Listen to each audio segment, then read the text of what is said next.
What if I told you that Japan's Edo period, a time often associated with samurai, shoguns, and men in power, had a female monarch who defied the odds to rule as empress?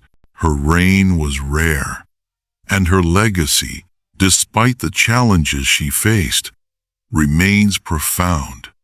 Today, we're delving into the fascinating story of Empress Meisho, the only female ruler in the long history of the Edo period.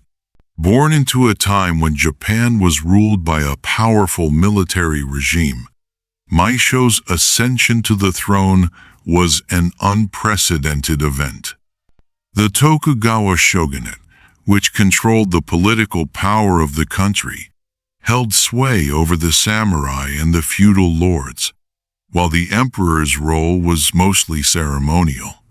In this tightly controlled system, the emperor was seen more as a figurehead than a ruler, and power was firmly in the hands of the shoguns.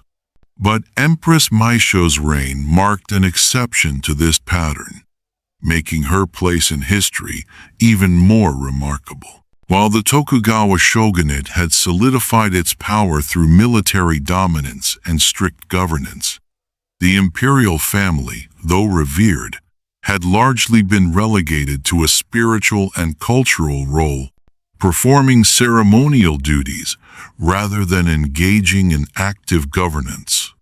The emperor's position was more symbolic, representing divine authority and the continuity of Japan's imperial line, but without real political power. However, when Meisho ascended to the throne, the idea of a female emperor was revolutionary. In a time when leadership was expected to be dominated by men, Meisho not only became empress but also had to navigate the complexities of gender, power, and tradition in a male-dominated society. If you're fascinated by the rare stories of women breaking barriers and challenging societal norms, make sure to hit that like button, share this video with your friends, and subscribe to our channel for more deep dives into the lives of remarkable historical figures. Your support helps us bring more amazing stories to life, so don't forget to ring the bell to stay updated with our latest content. Her reign, lasting from 1629 to 1643, may have been marked by ceremonial duties, but it was still a defining moment in Japan's history. Despite the societal expectations placed upon her as a woman, Empress Meisho's role represented the persistence and resilience of the imperial family and its sacred duty to uphold Japan's traditions. As the first female emperor in centuries, her reign, though largely symbolic, left a lasting impact on the cultural and spiritual authority of the imperial family. So, what makes Meisho's story so significant? It's not just the rarity of her position, but also the larger context in which she ruled. While the Tokugawa shogunate held political power, Meisho's reign serves as a symbol of the imperial family's resilience during a time when women were typically excluded from the political sphere. It's a rare glimpse into the complexities of leadership in a society where gender roles were rigidly defined. Yet it also offers a fascinating reflection on how the imperial family remained a cornerstone of Japan's national identity despite the political realities of the time. Join me as we explore how Empress Meisho's reign, though unconventional, carved out a unique place in the history of Japan and provided a rare glimpse into a woman's leadership in a male-dominated world. Her legacy, though often overlooked, remains profound, challenging the boundaries of gender and power during one of Japan's most iconic periods. Her journey to the throne was shaped by the complex political dynamics of the time. Meisho, born in 1624, was part of the imperial family, and her path to the throne began after the death of her predecessor, Emperor Go-Mizunoo. But even as a child, she was thrust into the intricate world of court politics, where her role was often seen as secondary to the decisions made by the shogunate. Despite this, the circumstances of her reign would place her in a position of influence, one that would challenge the established norms of a male-dominated society. Meisho's position as empress was fraught with difficulty. In an era where women were expected to remain in the background, her reign represented a shift in the status quo. The role of women in Japan's political life during the Edo period was strictly limited, and the idea of a female monarch was, for many, inconceivable. Yet, Meisho was thrust into a role that no other woman had held before, and she navigated her reign with a sense of grace and resilience that left an indelible mark on Japanese history. What does it mean to be a woman in power during such a time? How did Meisho manage to uphold her status, despite the social and political barriers that restricted her? The answer lies in her ability to balance her symbolic role with the political realities of the time. While she may not have had the same authority as the shogunate, her reign allowed her to wield influence in ways that were subtle yet impactful. Her presence as a monarch, in a time when the world was not ready for female rulers, helped pave the way for future generations of women who would challenge the constraints placed on them. Empress Meisho's reign was a unique moment in Japan's history. A female leader in an era dominated by men. How did she navigate her position? And what challenges did she face as the ruler of a country steeped in patriarchal traditions? If you're intrigued by stories of women in power, don't forget to like this video, share it with fellow history lovers, and subscribe for more content like this. And while you're at it, let us know in the comments. What do you think were the biggest challenges Meisho faced as a woman ruling Edo Japan? Japan during the Edo period, under the Tokugawa shogunate, was a society where the imperial family had a largely symbolic role, with real power lying in the hands of the samurai and shoguns. But Empress Meisho, the only female emperor in Japanese history during this period, had to lead a country where women were rarely given any significant political power. But the story of Empress Meisho is not just about the power she held or the obstacles she overcame. It's about how she shaped the course of history at a time when few could have imagined a woman in her shoes. Let's explore her early years, her reign, the cultural contributions she made, and the legacy that continues to intrigue historians today. In this video, we'll explore not just the political landscape of Empress Meisho's reign, but also the cultural and personal challenges she faced as the only female monarch of the Edo period. We'll take a closer look at the personal struggles and triumphs that marked her life, and examine the legacy she left behind. Her story is a testament to the resilience of women in power, and how even in a world that sought to limit their influence, they can leave a lasting impact. Empress Meisho may have been the only woman to rule as emperor during the Edo period, but her legacy endures as a symbol of defying the odds and challenging the boundaries set by society. So, come along as we explore the extraordinary life of Empress Meisho. a woman who broke the traditional boundaries of her time and made a significant impact on the history of Japan. From her humble beginnings within the imperial family to becoming the only female monarch in the male-dominated world of the Edo period, Meisho's life is a testament to resilience, power, and influence in an era where women rarely held political sway. Her reign, though largely symbolic, paved the way for a deeper understanding of the roles women could play within Japan's political and cultural structures.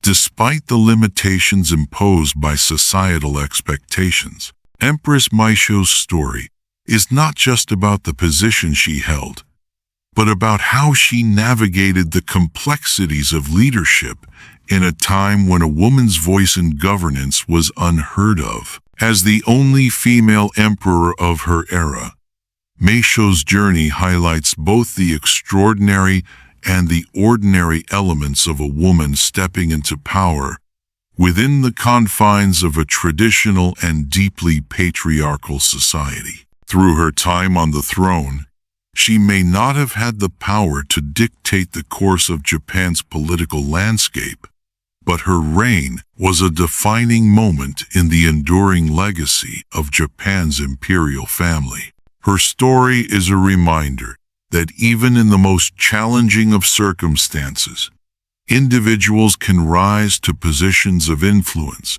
and make a profound impact, leaving their mark on history despite the odds stacked against them. Let's take a deeper look at Empress Meisho's fascinating life and the powerful legacy she left behind. Her journey is one that continues to intrigue historians and scholars alike, as it sheds light on the complexities of leadership in a society that relegated women to the background. In a time when political authority was overwhelmingly controlled by the Tokugawa shogunate and the samurai class, Meisho's reign as empress stood as a remarkable exception to the norms of her era. Empress Meisho's life not only speaks to the unique challenges faced by a woman at the height of imperial power, but it also reflects the ongoing struggle for women to assert themselves in positions of leadership, even when societal expectations seem to be against them. From the political intrigues she navigated to the cultural legacies she helped preserve, her story is far more than just about one woman's reign. It is a symbol of defiance, strength, and the quiet yet undeniable impact that women have had throughout history. As we dig deeper into her life, you'll see how Meisho's ability to balance her role as a monarch while working within the limitations placed upon her by a patriarchal system ultimately left a lasting legacy that still resonates today. Her story challenges us to rethink what it means to lead, to break through barriers, and to shape the world around us no matter the obstacles in our path. Empress Meisho was born in 1624, the daughter of Emperor Go-Mizunoo and Empress Tofukumonin, into the prestigious Japanese imperial family. As a member of this esteemed lineage, Meisho was immediately tied to a rich history and legacy that had been passed down for centuries. Her family, though deeply revered, was living in an era when Japan was governed by the Tokugawa shogunate, a military regime that held the true power in the land. The emperor's role had been reduced to a symbolic one, his authority limited to ceremonial duties, while the shoguns controlled the political and military affairs of the nation. In this context, the imperial family, including Meisho, found itself confined to a position of respect but little influence. Despite the privilege that came with being born into royalty, Meisho's position as a woman in a patriarchal society meant that her potential for active political involvement was almost non-existent. The societal norms of the time strictly defined the roles of women, especially within the court. Women were expected to represent the grace and elegance of the imperial family, but their actions were largely limited to ceremonial duties. Their roles revolved around marriage, motherhood, and supporting the family legacy through symbolic means. For Meisho, this meant that her place in the grand structure of the imperial court was confined to the background. Though she was part of one of the most powerful and revered families in Japan, her gender would impose significant limitations on the role she could play in shaping the future of the empire. Growing up in the imperial court, Meisho was immersed in the sophisticated world of Japanese aristocracy, learning the arts of calligraphy, poetry, and court etiquette. She was surrounded by a wealth of culture and history, but her path to power was never clear. While the men of the court were engaged in the business of governance and warfare, women like Meisho were expected to remain silent, their voices barely heard in the discussions that shaped the empire's direction. Despite the grandeur of the court, Meisho's early years were marked by an undercurrent of limitation and societal pressure to conform to the gender expectations of the time. One of the conversations Meisho might have overheard as a young girl would have centered around the traditional view of women in leadership. "A woman can never rule Japan," a court noble might have said with a dismissive tone. "The emperor's role is for men only. They have the strength and wisdom to guide the country." Another voice, perhaps that of an elder maidservant, would likely have gently reminded her, "You are the daughter of the emperor, but your future lies in marriage, in raising heirs to continue the line. Your power is not to govern, but to support." Yet, as Meisho matured, she could not ignore the whispers of ambition that stirred within her. Despite the constraints of her early life, a sense of duty and a subtle yet undeniable desire for something more began to take shape. In the privacy of her chambers, Meisho might have reflected on her position in the court, contemplating the immense responsibility of being a part of the royal family. "I am a woman," she may have thought, "but I am also the daughter of an emperor. Shouldn't my voice matter as much as theirs? Why should I be confined to silence, Your Majesty?" An imperial advisor might have said one day, noticing Meisho's growing awareness. "The court is filled with men who make decisions for the nation, but the voice of the emperor is still sacred. Remember, your role is one of grace and symbol, not power." This, too, was the common view. A woman's duty was to be the embodiment of imperial purity, to fulfill the ceremonial needs of the court, and to preserve the cultural heritage of the family. Yet, as she grew older, the question of her potential role as a ruler would begin to resonate more deeply within her. In this environment, Meisho's future seemed predetermined. Her royal status was a privilege, but it was also a role that came with prescribed boundaries. It was a time when the idea of a woman ruling the country seemed unthinkable, and the very notion of a female emperor was something of an anomaly. Yet, despite these constraints, Meisho's life was about to take a turn that would make her story unlike any other in Japanese history. As she grew older, the political realities of the time would push her into a position where she would eventually be called upon to lead, challenging the norms of her era in ways that no one could have predicted.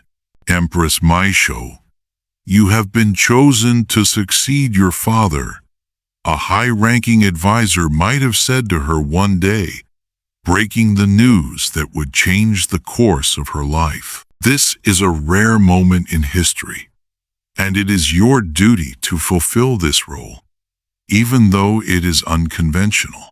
At this moment, Meisho must have felt the weight of history bearing down upon her, knowing that her ascent would be fraught with challenges both from within the imperial family and from a society that had never considered a woman capable of ruling. As the news settled in, Meisho likely contemplated the enormous responsibility ahead of her.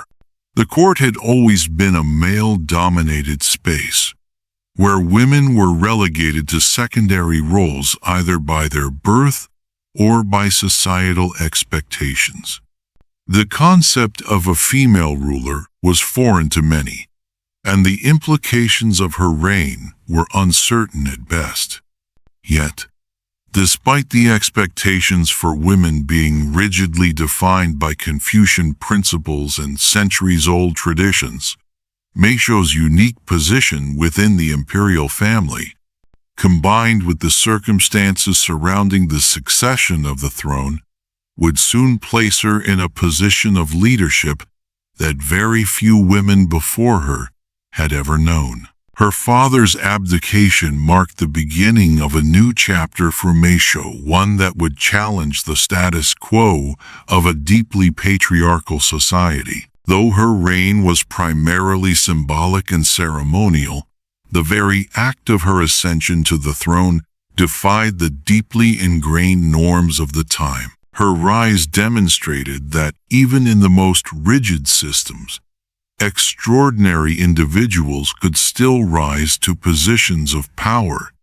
shattering societal limitations in the process. While Meisho's reign may not have wielded political power in the traditional sense, her very presence as emperor signaled a quiet resistance to the gendered expectations of her time, revealing the strength of character and determination required to maintain her role within such a restrictive environment. Meisho's ascension to the throne was not just about filling the seat of emperor, it was about shaping history in subtle ways. She became a symbol of continuity and resilience, challenging the status quo and redefining what it meant for a woman to hold the highest office in Japan.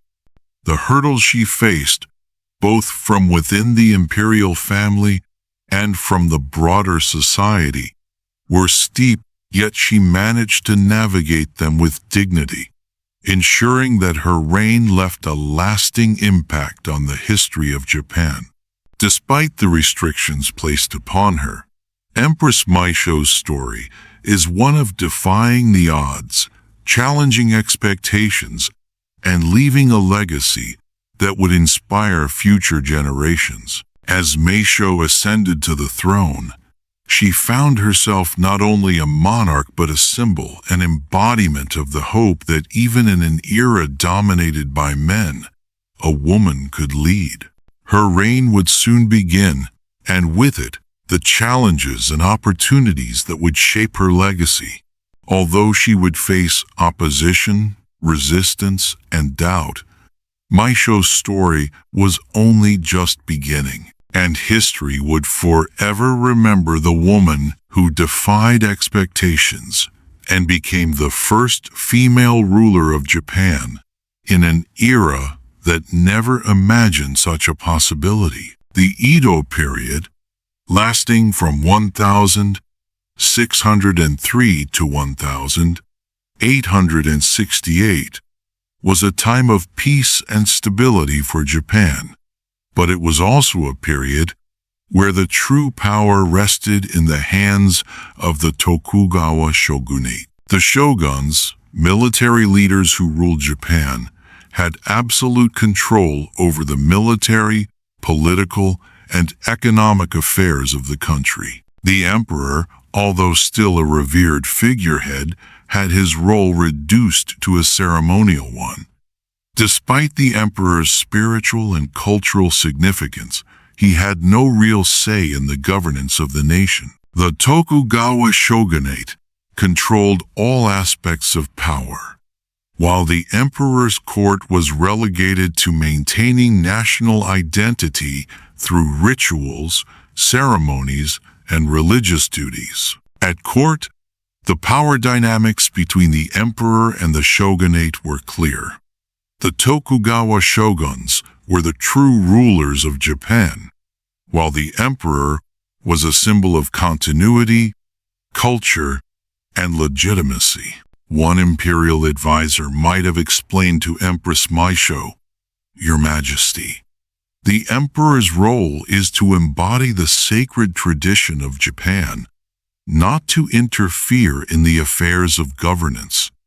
The shogun's power lies in the army, the military, the law. The emperor's role is to preserve the essence of our culture." And 4. In this world of strict hierarchy, the Tokugawa shogunate did not only control Japan's military and political affairs, but ensured that the imperial family remained symbolic rather than political. The emperor's role is critical for unity, a Tokugawa official might have remarked. But the real power, the sword, rests with the shogunate.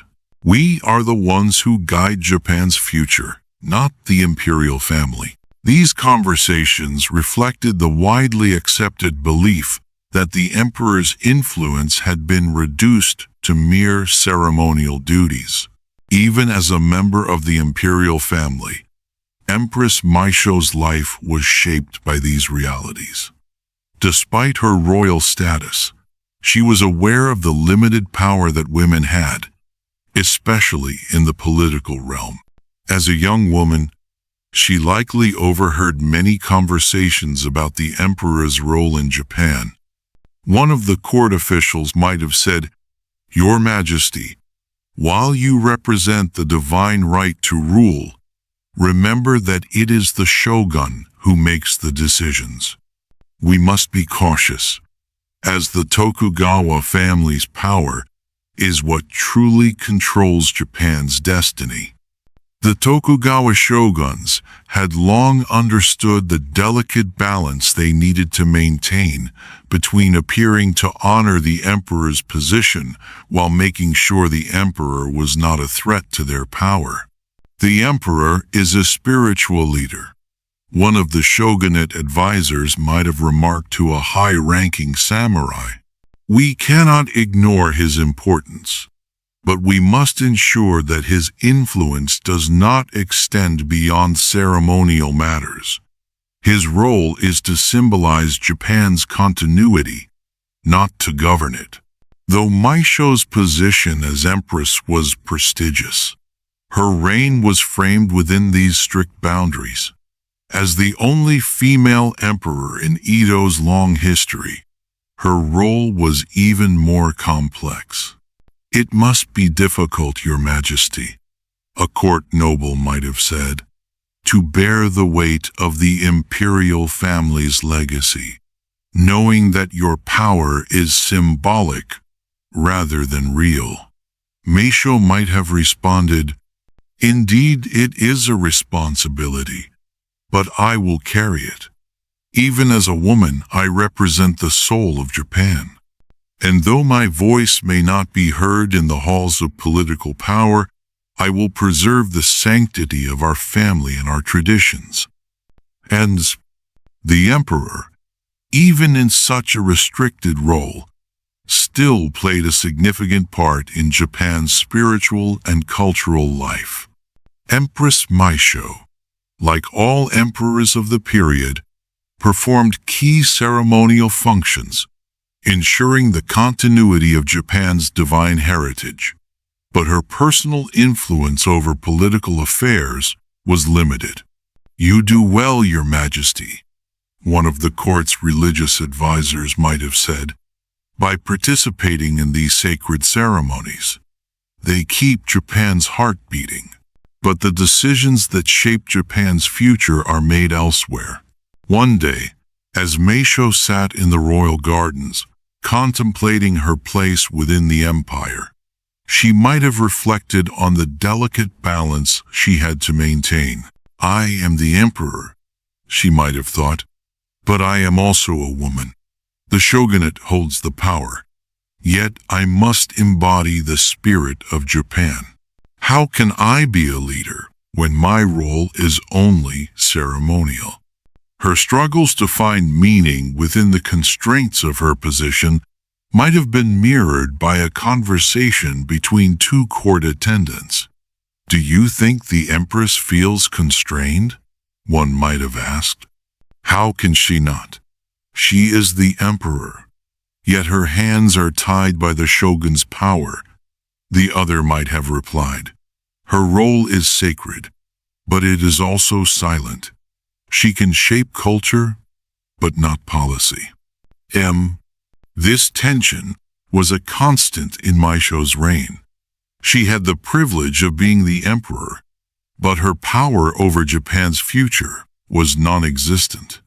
Your Majesty, remember, a senior advisor might have cautioned her, you are the symbol of Japan's divine heritage, but the shogunate controls Japan's destiny. You must understand that difference. Even though Meisho's reign was rooted in tradition and ceremony, it was also a time when the influence of the Tokugawa shogunate was firmly established, and the emperor had no choice but to accept the realities of his symbolic role. As the shoguns continued to strengthen their hold on Japan, Empress Meisho's ability to influence the country's political future remained impossible. Still, her reign was significant. She represented the continuity of Japan's imperial family in an era dominated by military rulers. Through her, the Japanese people maintained a connection to their past, even if she was unable to steer the future. Despite the apparent limitations of her position, Empress Meisho still played a key role in maintaining the imperial family's connection to Japan's traditions and values. She was expected to uphold the dignity of the imperial family, maintaining its cultural and religious influence. But she did so without the ability to shape the course of the nation's political future. Her reign was, in many ways, a reflection of the delicate relationship between the emperor and the Tokugawa shogunate. While the shogunate recognized the importance of the emperor's symbolic authority, they made sure that the actual governance of the country was firmly in their hands. As Empress Meisho's reign unfolded, the complex relationship between the imperial family and the shogunate would continue to shape her leadership. Although she was at the center of Japan's cultural and spiritual life, she was never truly able to influence the political decisions that affected the nation. The Tokugawa shogunate's dominance meant that the emperor, regardless of who sat on the throne, would remain a figurehead in a world controlled by military power. For Meisho, this was both a privilege and a constraint. She was the face of Japan's imperial legacy, but she was unable to directly challenge the shogunate's power or chart a course for Japan's future on her own. Empress Meisho's ascension to the throne in 1629 marked a momentous occasion in Japan's history. She was born into the imperial family as the daughter of Emperor Go-Mizunoo and Empress Tofukumonin. And despite the traditional barriers set by a deeply patriarchal society, she was thrust into the role of empress after her father's abdication. But the coronation itself wasn't just a simple ceremonial event. It carried with it immense political, social, and cultural significance. As the 108th Emperor of Japan, Meisho's rise to power was unprecedented for several reasons. not the least of which was the fact that she was a woman, in a time when male heirs were almost always preferred. On the day of her coronation, Empress Meisho stood not only as the first female ruler in over 2 centuries, but also as a symbol of the enduring power of the imperial family. The coronation ceremony, a blend of ancient traditions and political necessity, took place in the grandeur of the imperial court, surrounded by the highest-ranking members of the court, the shogunate, and spiritual leaders. Meisho was draped in the ceremonial robes of the emperor, her head adorned with the kanmuri, the emperor's crown, an emblem of sacred authority. As she knelt before the imperial throne, the ceremonial rituals began.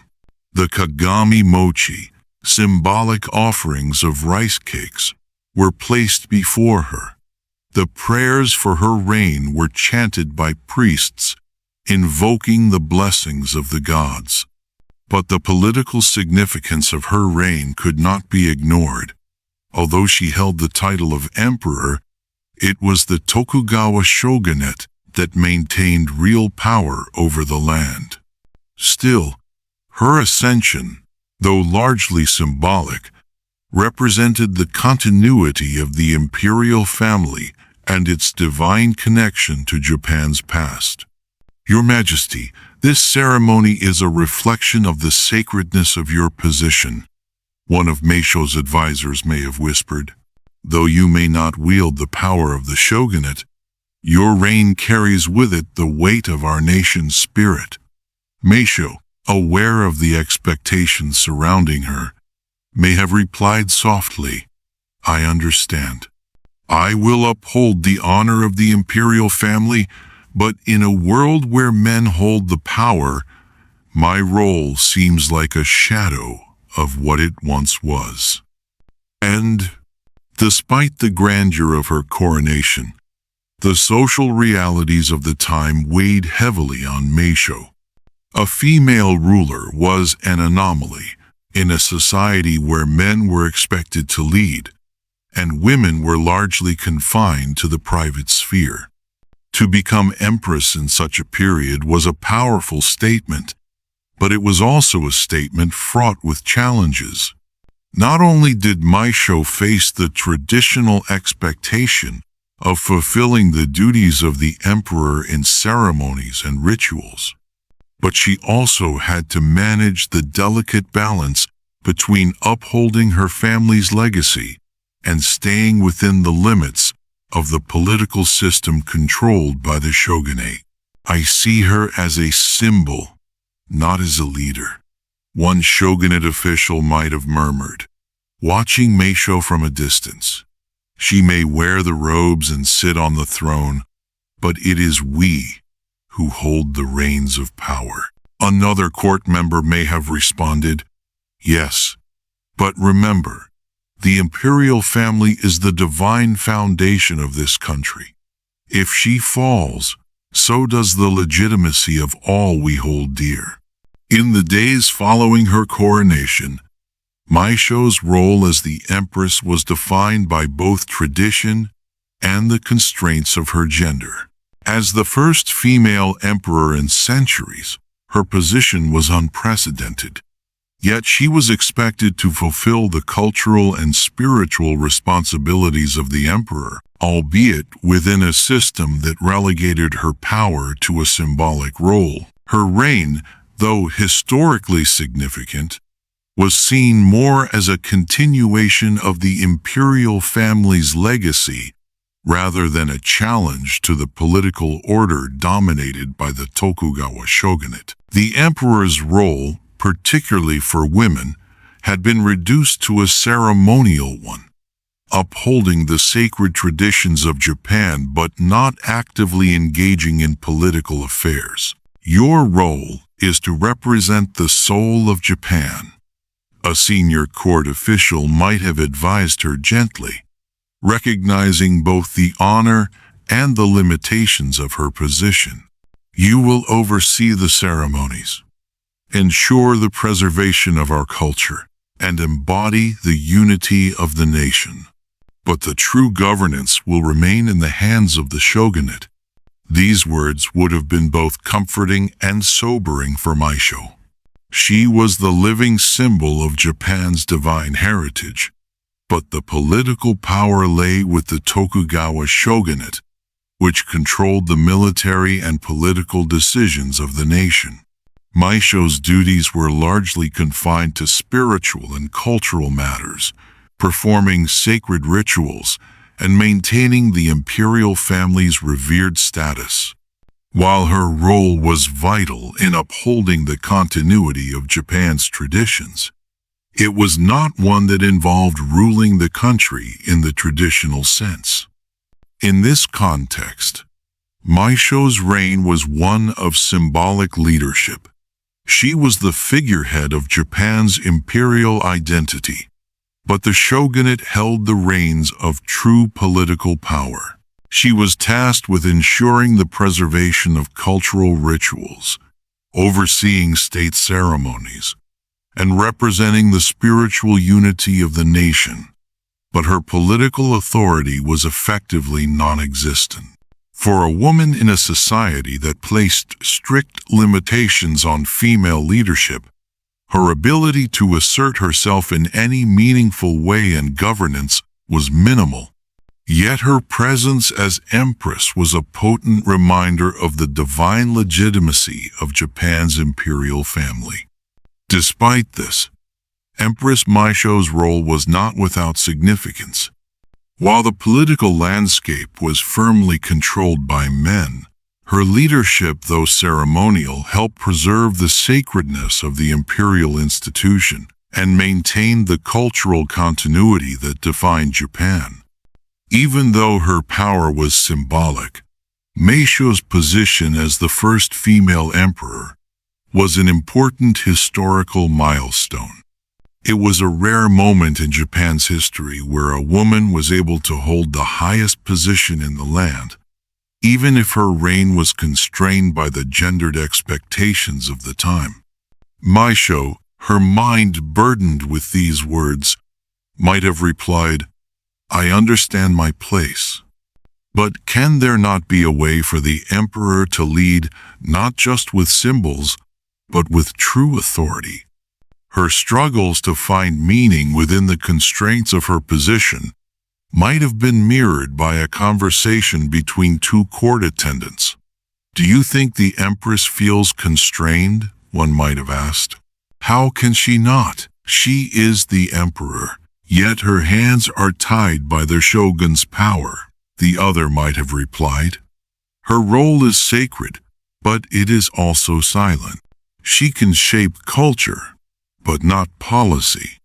Despite the apparent limitations of her position, Empress Meisho still played a key role in maintaining the imperial family's connection to Japan's traditions and values.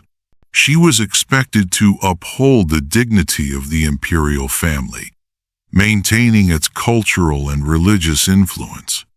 But she did so without the ability to shape the course of the nation's political future. Her reign was, in many ways, a reflection of the delicate relationship between the emperor and the Tokugawa shogunate. While the shogunate recognized the importance of the emperor's symbolic authority, they made sure that the actual governance of the country was firmly in their hands. As Meisho participated in various state rituals, overseeing sacred ceremonies, and carrying out the symbolic duties of the emperor, the realities of her reign were constantly present. "It is as it has always been," an old court scholar might have said, looking on as Meisho performed her ceremonial duties. The emperor exists to symbolize the divine, while the shogunate commands the earthly realm. Meisho, however, was not only a passive figure. Her ceremonial presence continued to symbolize the continuity of Japan's imperial heritage, even if her role as a political leader remained out of reach. Her reign, while defined by ceremonial and spiritual duties, still carried immense cultural significance. "You do well, Your Majesty," one of the court's religious advisors might have said. "By participating in these sacred ceremonies, they keep Japan's heart beating. But the decisions that shape Japan's future are made elsewhere." These words, though comforting, must have been a constant reminder to Meisho of the limited authority she held. Yet, even in the face of such restrictions, her role as the emperor, the embodiment of Japan's divine right to rule, remained vital. As Empress Meisho continued to fulfill her ceremonial duties, she remained a symbol of Japan's cultural and spiritual foundation. Her reign, though constrained by the political realities of her time, still represented the persistence of Japan's imperial legacy in an era dominated by the Tokugawa shogunate. Through her, the imperial family endured, but the true power to shape Japan's future remained with the shogunate, as it had been for over 2 centuries. Empress Meisho's reign was a remarkable anomaly in the history of Japan, for she was the only female emperor during the entire Edo period. Her ascension to the throne was an extraordinary event, yet it came with a set of unique and often daunting challenges. As a woman in a deeply patriarchal society, Meisho faced not only the traditional expectations of an emperor, but also the rigid societal norms that limited her authority and influence. While male emperors had held the throne for centuries, Meisho's role was shaped by the harsh realities of her gender, and the expectations placed upon her were vastly different from those imposed on her male counterparts. One day, during a private audience with her most trusted advisor, Meisho might have voiced her frustrations. "How am I to lead?" she might have asked, "when my voice is silenced by the very structure that surrounds me?" Her advisor, a seasoned court official who had long served the imperial family, would have bowed respectfully before her and replied, "Your Majesty, your strength lies not in governance, but in upholding the sacred traditions of our family. It is through you that the imperial lineage continues, even if the shogunate controls the land." Meisho, feeling the weight of her role, might have hesitated, the burden of both her spiritual duties and the limitations of her power bearing down on her. "But surely, the emperor is meant to do more than merely preside over ceremonies," she would have said, her voice tinged with frustration. "The fate of the nation is determined by decisions made by others, those who do not understand the essence of Japan's soul." Her advisor, knowing the delicate nature of their conversation, would have spoken cautiously. "Indeed, Your Majesty, the true power lies with the shogunate, but your presence, your very being, sustains the spirit of the nation. You are the living embodiment of Japan's divine heritage, and while the shogun holds the sword, you hold the heart of the people." Meisho's reign was thus defined by this subtle tension between the symbolic power she held as emperor and the political power exercised by the shogunate. In public, she performed her duties with the grace expected of her, presiding over rituals that connected the people of Japan to their imperial heritage. Yet in private moments like this, Meisho was acutely aware of the limits on her authority. She had inherited the title of emperor, but the true governance of Japan was in the hands of the Tokugawa shoguns, a reality that made her position both prestigious and profoundly constrained. In the years that followed, Meisho may have had moments of introspection, where she reflected on her role in the broader context of Japan's history. One evening, gazing out over the sprawling grounds of the imperial palace, she might have thought to herself, "I may never rule in the way that my ancestors did, but perhaps my role is to preserve what they built, to ensure the continuity of the family and the unity of the nation, even if my influence is unseen by most." One of her court ladies, noticing her pensive mood, might have ventured a comment, "Your Majesty, the people revere you. Your presence alone brings strength to our nation, even when you do not wield the power that the shogunate does." Meisho, turning to face her, might have responded with quiet resolve, "I am but a shadow in this world of men, yet I will remain steadfast. Even in silence, I will fulfill my duty." Though her reign was not marked by political change, it was a time when Meisho, as Japan's first female emperor, subtly shaped the perception of women in positions of power. While her influence was symbolic, her mere existence on the throne challenged centuries-old traditions and created a space for women to be recognized as capable of leadership, even if the system in place could not fully allow them to wield true political power. Meisho's reign, though short and largely constrained by the patriarchal systems of her time, would be remembered as a symbol of resilience in the face of societal norms that sought to limit her. One of the most significant challenges Meisho faced was the constant pressure to conform to the traditional gender roles that defined the Edo period. Women, especially those in positions of power, were expected to embody grace, virtue, and submission. As the Empress, Meisho was expected to uphold the sacred legacy of the imperial family and maintain its cultural and spiritual significance. But at the same time, her role was limited by the belief that women should not involve themselves in the political affairs of the nation.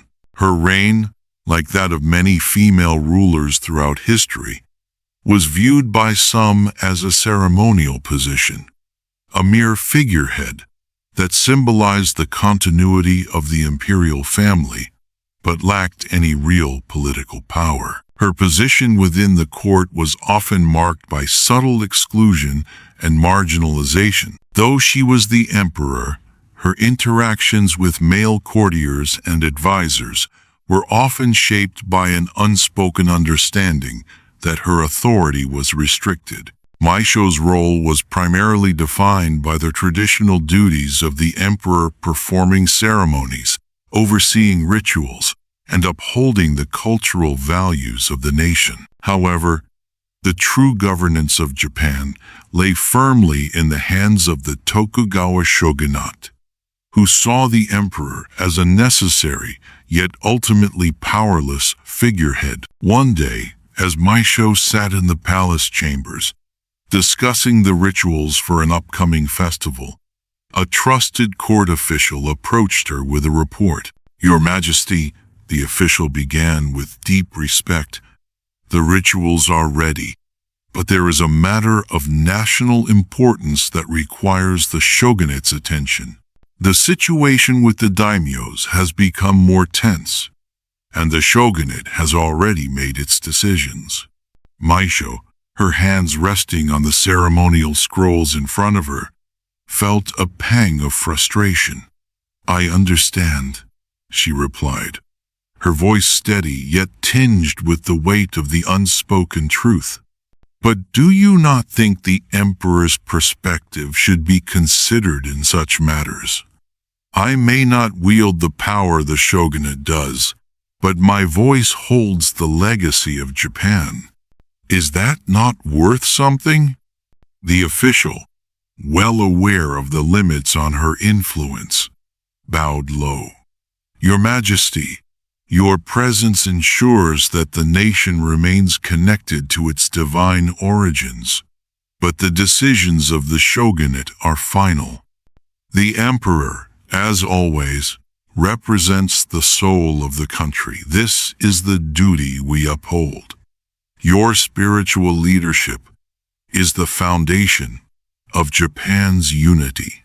Meisho, though understanding the reality of her position, felt the weight of her silent frustration. I am the emperor, she thought, yet my influence is limited to the ceremonial and symbolic. The true course of Japan is charted by others. Later that evening, Meisho reflected in the quiet solitude of her chambers, gazing out over the imperial palace gardens.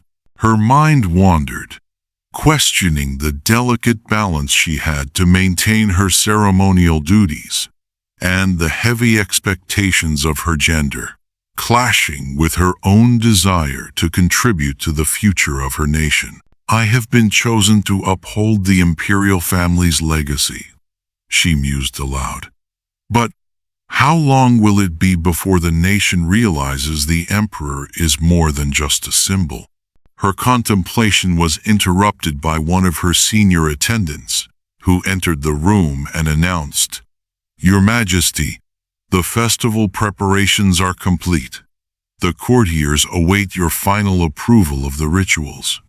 Meisho turned to the attendant, her expression softening as she composed herself. Very well, she said with quiet resolve. Let it proceed as planned.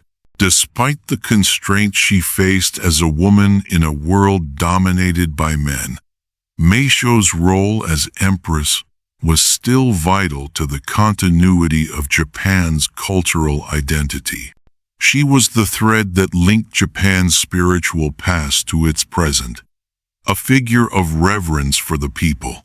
But her power was symbolic, not political. Through her, Japan's imperial family remained the pillar of the nation's unity, even as the political direction of the country was firmly controlled by the Tokugawa shogunate. Later, at the grand ceremony, Meisho stood before her court, overseeing the rituals with a grace that had become her hallmark.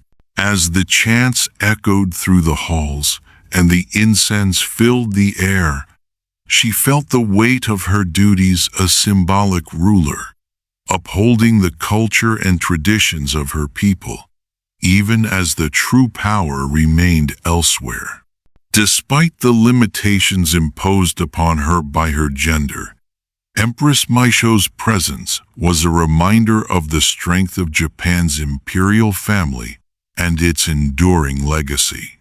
Even without the political authority she might have wished for, she still held a unique place in the history of Japan, a symbol of resilience, continuity, and the complex intersection of gender and power. Your Majesty, one of her male courtiers might have said, bowing respectfully, you are the embodiment of our nation's divine heritage, but the shogunate holds the real power. We must never forget that your role is sacred, but it is also limited.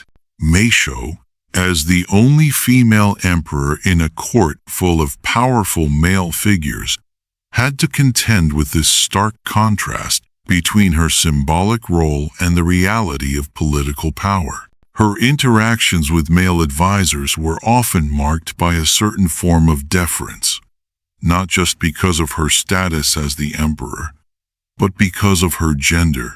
The shogunate respects the imperial family, one of her advisors might have quietly remarked in private, but they will not allow a woman to govern in the way a man could. The words, though diplomatic, reflected the harsh truth of the time.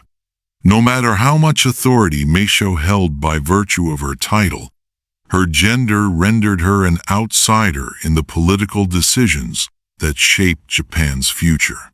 In the midst of these constraints, Meisho had to navigate the expectations placed on her as a woman in a position of power. while male emperors were expected to assert their influence, lead with strength, and make decisions that affected the course of the nation.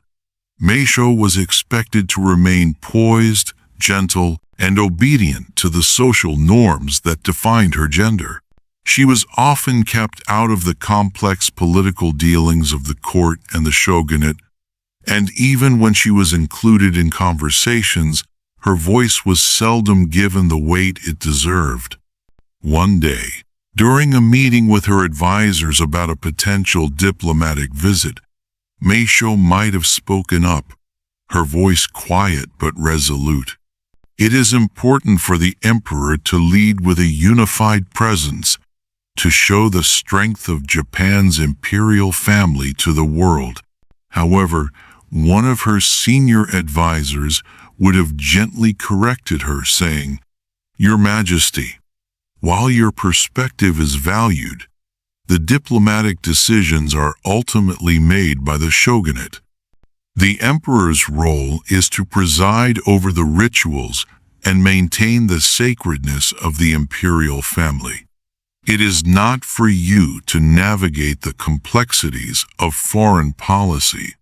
Meisho, though deeply aware of her limitations, understood the delicate balance she had to strike. She may have nodded in acknowledgement, masking her frustration. Of course, she would have replied, her words measured and calm, "It is my duty to preserve the traditions of our people, even if that duty does not extend to the world of politics." In private moments, Meisho might have reflected on her situation. Sitting alone in her chambers, she could have pondered the true weight of her title. "I am the emperor," she might have thought to herself. "But what power do I truly hold? I am meant to embody the divine legacy of Japan, yet my hands are tied in the decisions that shape its future."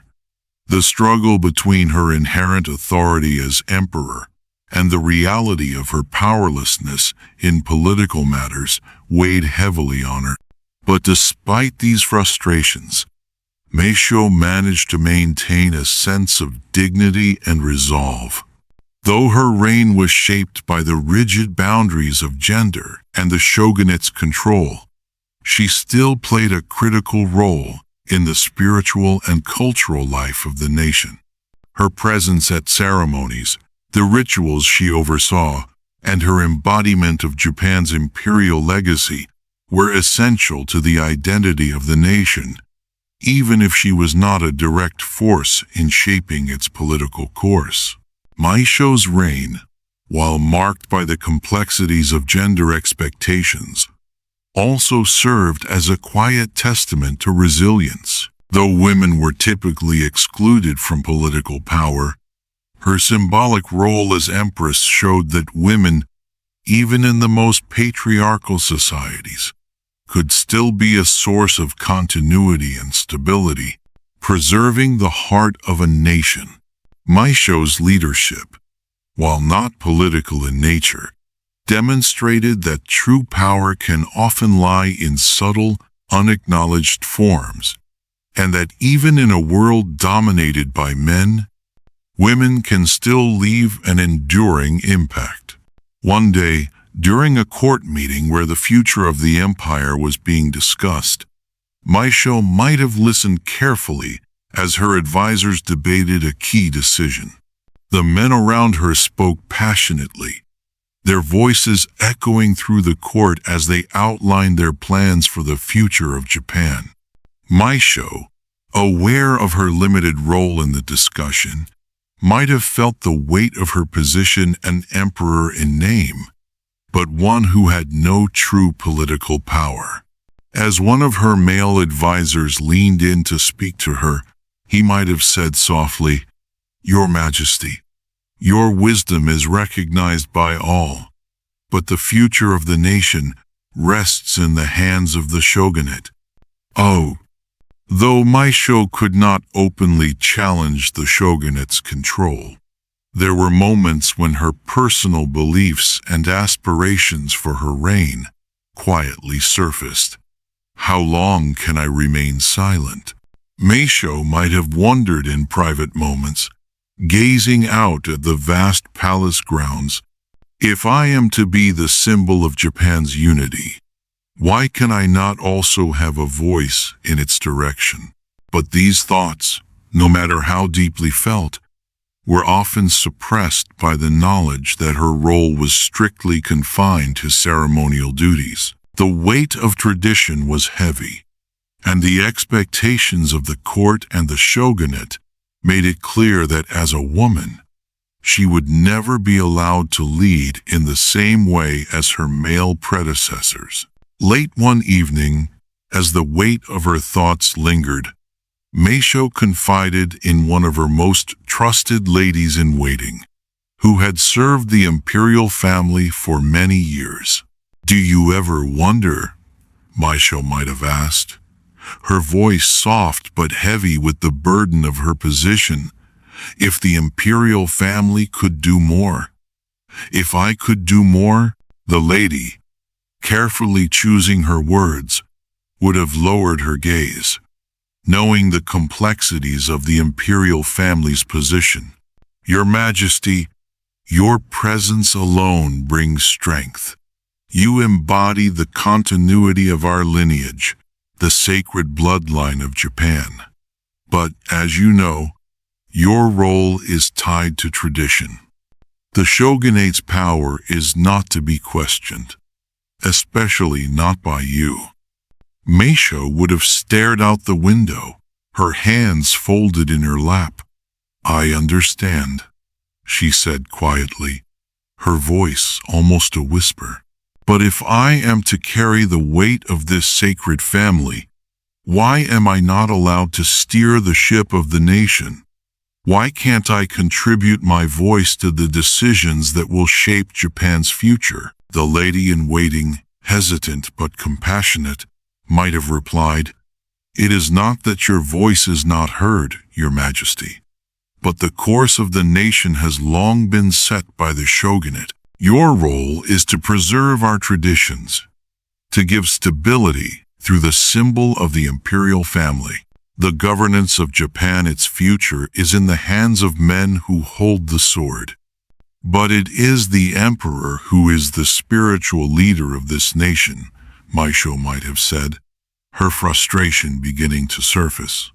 "The shogunate controls the sword, but I represent the soul of the nation. Shouldn't the soul have a say in the body's actions?" The lady-in-waiting could only offer a soft sigh, knowing the deep truth of Meisho's frustrations. "Your Majesty," she said gently, "the emperor's strength is not in command, but in the ability to endure. You may not shape the course of Japan's future directly, but you preserve its soul. And that is perhaps the greatest gift you can offer." The words stung, but they were also a reflection of the reality Meisho had long accepted. In her heart, she understood that her role, though sacred, was limited by the traditions and power structures of the time. Yet, these quiet moments of reflection, when Meisho allowed herself to question her role, were an essential part of her inner strength. They revealed the complexity of her reign, her ability to maintain her dignity and spiritual authority, even when she was not allowed to wield the same political power as her male counterparts. Despite the constraints of her role, Empress Meisho remained the living symbol of Japan's imperial legacy. Though her power was largely ceremonial, she upheld the sacred traditions that connected the people of Japan to their history and culture. Even in a world where her authority was defined by the shogunate, Meisho's presence served as a reminder of the enduring importance of the emperor as a spiritual leader. While she could not challenge the political power of the shogunate, Meisho's reign was nonetheless a pivotal moment in Japan's history, a moment when a woman, though bound by tradition, quietly pushed the boundaries of her role and asked the questions that would resonate through the ages. Her situation was further complicated by the fact that her reign was influenced not just by her gender, but also by the political realities of the time. While her reign was meant to maintain the continuity of the imperial family, it was also influenced by the strategic considerations of the Tokugawa shogunate. The shogunate was fully aware of the unique nature of Meisho's reign, and understood the need to maintain the image of a stable imperial family while keeping control over the military and political affairs of Japan. The shoguns knew that the emperor's role, especially that of a female emperor, could never challenge their authority. This delicate balance of power was often discussed behind closed doors, with the shogunate representatives acknowledging the importance of the emperor's symbolic role, but making it clear that no real political decisions could be made without their approval. In private conversations, one of the shogunate officials might have said, "The empress represents the nation's soul, but it is the shogunate that controls its body. Her role is vital, but it is not one of governance." Another court member, perhaps sympathetic to Meisho's position, might have quietly responded, "But isn't it painful to hold the title of emperor and yet have so little control over the future of our nation?" Meisho's position as the only female emperor in the Edo period left her in a constant state of tension between her responsibilities as a monarch and the limitations imposed by her gender. As the first woman to hold the title of emperor in centuries, she had the rare opportunity to shape the spiritual and cultural legacy of Japan. Yet, she was constrained by the expectations placed upon her as a woman in a world dominated by men. Her reign would go down in history as a symbol of the resilience of the imperial family, but it was also a reminder of the rigid social and political boundaries that women in Japan had to navigate during this time. As the only female emperor in Japan's Edo period, Empress Meisho's role in the court and imperial family was both unique and fraught with complexities. While she held the title of emperor, her position was largely symbolic due to the overwhelming political power of the Tokugawa shogunate. However, Meisho's influence within the imperial court was not without significance. She managed the inner workings of the court with grace, fulfilling the traditional ceremonial duties of the emperor while navigating the delicate dynamics between the imperial family and the shogunate. Her role was one of balance, maintaining the sacred duties of the emperor while accepting the reality that true political power remained with the shogunate. Within the imperial family, Meisho was not only a monarch but also a daughter, a sister, and a representative of the family's legacy. Her relationship with her family members was complex, as she had to manage the expectations of her role as empress while ensuring the continuity of the imperial line. Her relationship with her father, Emperor Go-Mizunoo, was particularly significant. His abdication had led to her ascent to the throne, and though he no longer held power, his guidance and influence were still felt within the family. Meisho may have often turned to him for advice or counsel, especially given the enormity of the responsibilities placed upon her at such a young age. Despite his abdication, Go-Mizunoo remained a respected figure within the imperial family, and his opinions on matters of state and succession were likely still considered. "You must remember, my daughter," Go-Mizunoo might have said during their private conversations, "the sacred responsibility of the emperor is not one you take lightly. You represent the divine right to rule, and you must carry that legacy with pride. Meisho's position was made even more challenging by the fact that her reign was framed within the context of an era when male rulers were considered the natural leaders of the nation. While she was revered as the emperor, her role was largely ceremonial, and she had little say in the political affairs of the country. In this environment, her interactions with the court officials were defined by their understanding that while she held the emperor's title, they were the ones who controlled the country's true governance. "Your Majesty," one of her courtiers might have said during a meeting, bowing deeply, "we are honored by your presence. The nation looks to you for guidance, but remember, the shogunate's power is not to be questioned, and of two ways." Meisho, though aware of her limitations, might have nodded, her expression serene, yet with a trace of resignation. "I understand," she would have said softly, her voice steady but carrying the weight of her thoughts. "But is it not the duty of the emperor to guide the people, to be more than a figurehead? How can we call ourselves the rulers of Japan when we are kept from the very decisions that shape its future?" The courtier, deeply respectful but equally aware of the political realities, would have responded, "Your Majesty, your presence ensures the spiritual and cultural stability of the nation. The people look to you as a symbol of unity, but the shogunate guides the nation's course. Your leadership in ceremonies and rituals is what gives strength to the imperial family's legacy.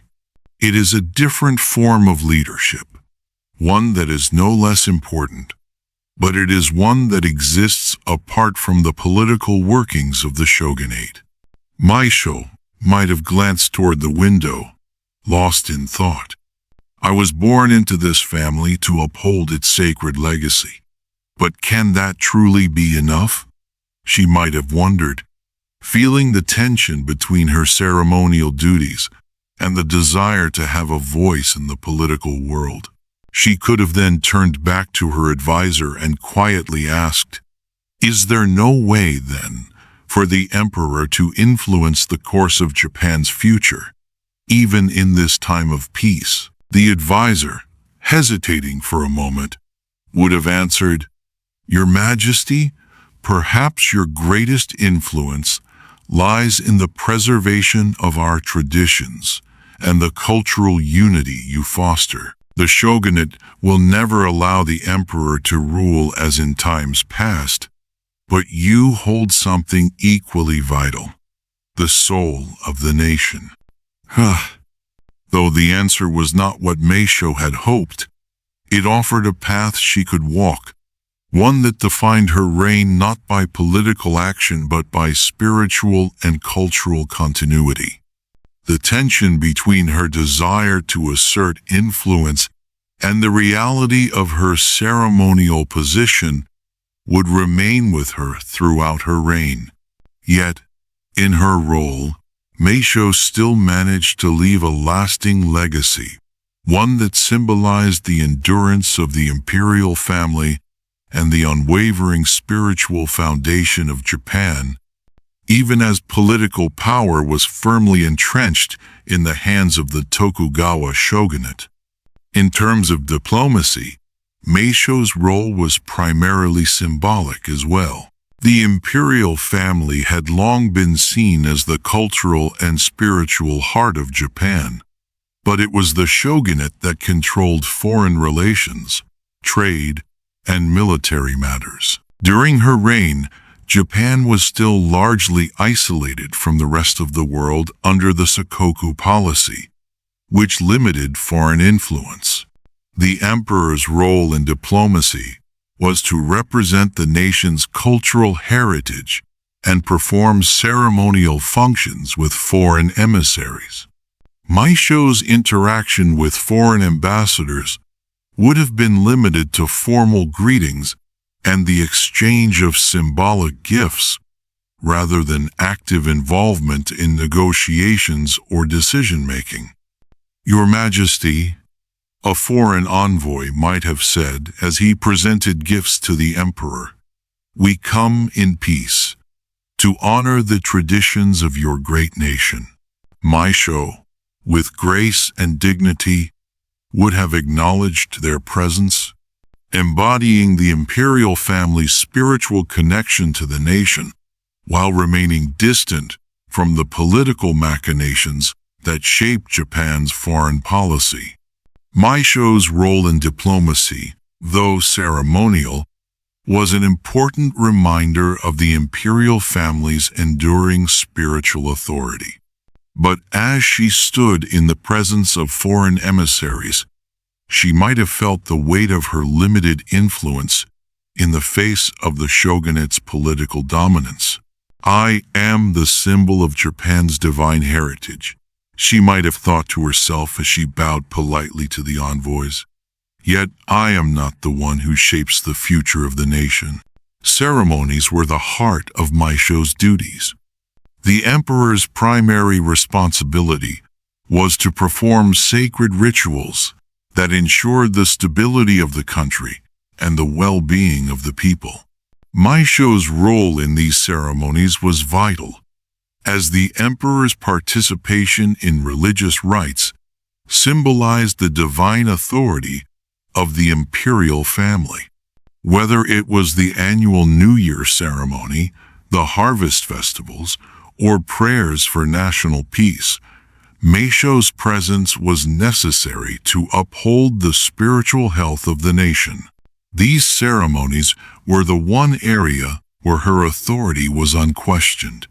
As the emperor, a senior priest might have explained during one of these ceremonies, your role is to act as the intermediary between the divine and the earthly realms. Your actions are not just for the imperial family but for the whole nation. Meisho, listening carefully, might have nodded with quiet understanding. I understand, she would have replied. But how can I be sure that my actions, so rooted in tradition, are truly fulfilling the needs of our people? When the world outside continues to change, am I not bound to question if my role is enough? The priest, whose age and experience had long provided him with a clear perspective on the matter, would have offered a comforting response. Your Majesty, the emperor's actions are not meant to intervene in the world's changing tides.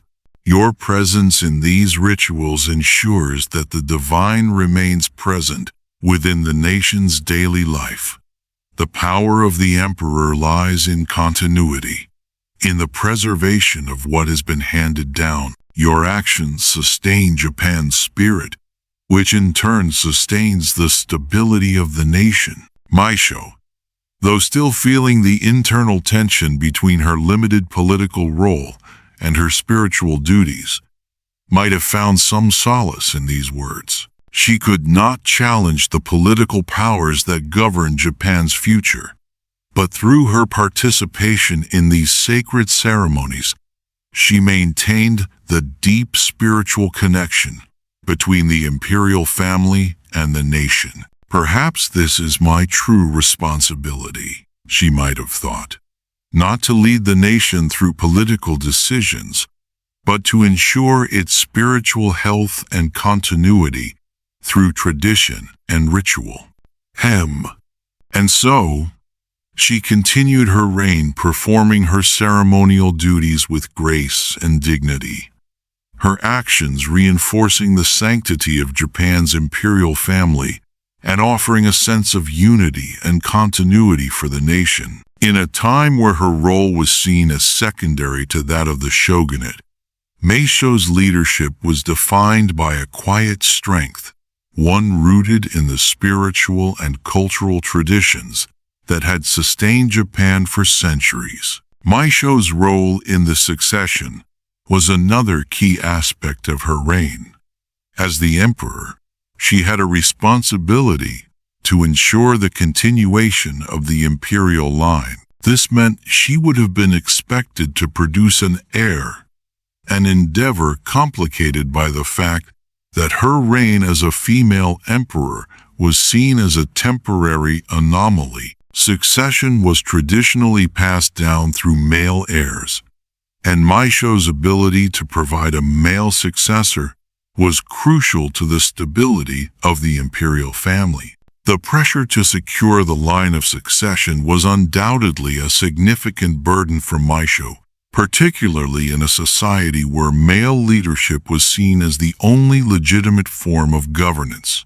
"Your Majesty," a trusted court official might have said, "you must ensure that the imperial family's lineage continues. The future of Japan depends on the strength of our line." Yet, despite the external pressures, Meisho's reign had its own unique influence. While her authority as a ruler was limited, her presence as the Emperor of Japan helped maintain the cultural continuity of the nation. Her ability to uphold the sacred duties of the emperor while navigating the delicate balance of gender and power was a testament to her resilience. Her relationship with the court, the shogunate, and her family shaped her reign, allowing her to fulfill her ceremonial duties while respecting the political realities of her time. Scenes from the imperial court during Meisho's reign often depicted her in quiet reflection, surrounded by male courtiers and advisors, each of whom held a key position in the government. Their deference to her was ceremonial, but their power was real.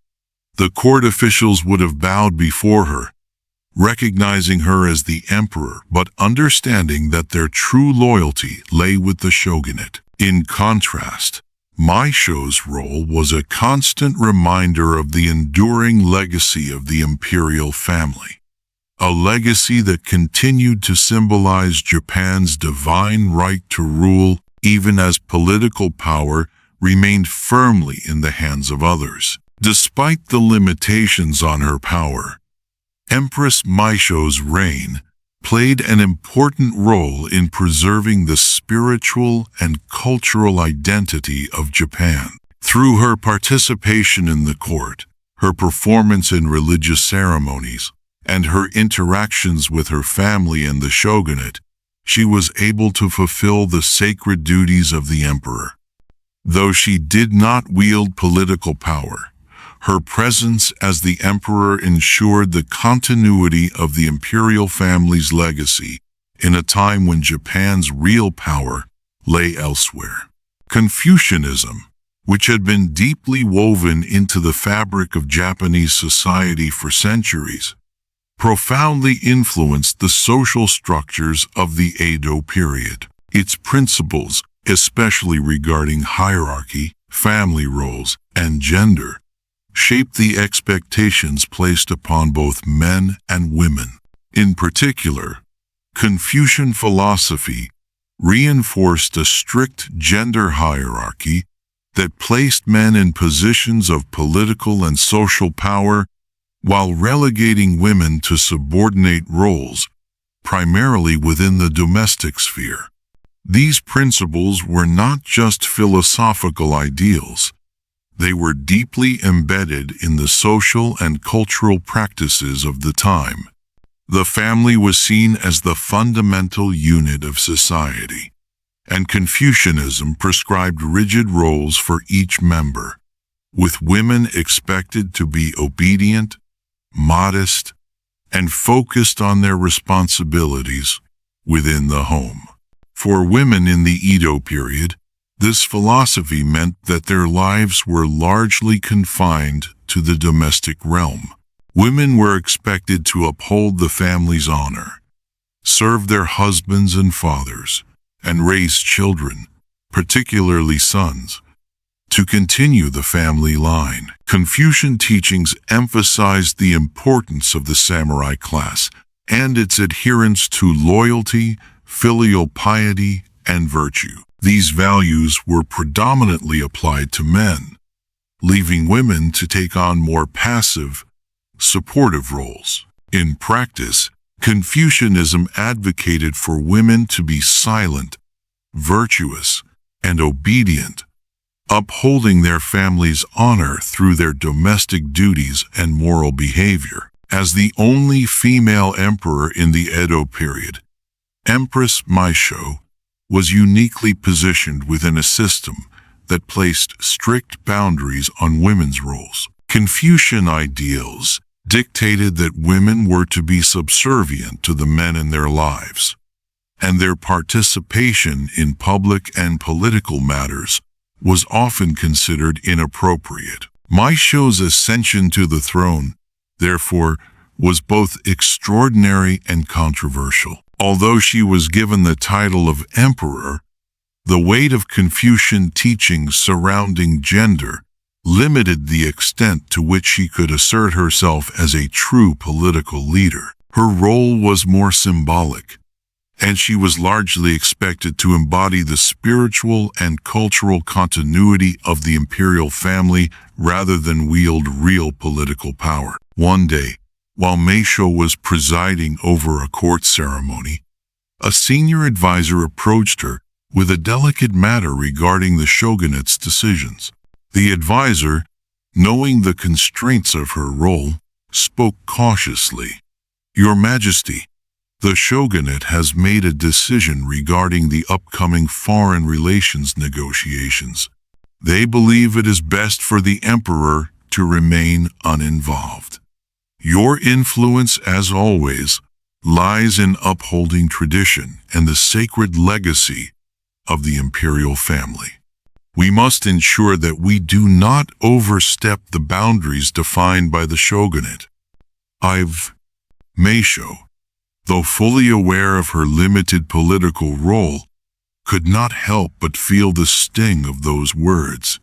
She sat silently, contemplating the weight of her position. And yet, she might have thought to herself, "I am the emperor. Am I not meant to shape Japan's future as much as preserve its past?" Turning to the advisor, she would have replied with quiet dignity, "I understand my role, but do the people not look to the emperor for leadership in times of uncertainty? Must we always be passive, confined to the sacred duties of ceremony, while the true power lies with the shogunate?" The advisor, bowing respectfully, would have answered, "Your Majesty, the shogunate holds the military power, and with it, the responsibility of governance. The emperor's power, as per our traditions, is one of spirit, not of politics. You are the embodiment of Japan's divine heritage. You lead through ritual and symbol, not through policy." Meisho's gaze would have drifted to the temple windows, where the light filtered through the trees. In the silence of that moment, she may have questioned the truth of her own position. What is the true nature of leadership? She might have wondered. To be a symbol is important, but must that be all? She could have answered herself quietly, "Perhaps my leadership is in the continuity I uphold. Perhaps my duty lies in maintaining the connection between the divine and the people, rather than in wielding power." And yet, despite the years of ceremony, despite the weight of tradition, there must have been moments when Meisho asked herself what more she could do. What could an emperor, especially a female emperor in such a rigid, male-dominated world, do when bound by societal expectations and gender norms? The conversation with her advisor was one of many that reinforced the limited nature of her influence. Yet each interaction served to deepen Meisho's understanding of the delicate balance she was required to maintain.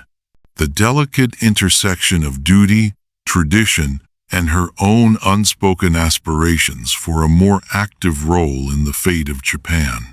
In the court, she remained a revered figure, yet within her heart, The complexities of her reign would continue to shape the quiet resilience that defined her leadership, even if it was often unseen by those around her. In her daily interactions within the imperial court, Meisho was constrained by the same expectations that governed women's behavior in the larger society. She was expected to maintain an aura of humility and modesty, even in her position as emperor. The court officials, despite acknowledging her title, likely viewed her as a figurehead rather than an active decision-maker. "Your Majesty," a senior advisor might have said, "you are the face of the imperial family, the symbol of Japan's unity. But your role is different from the shoguns.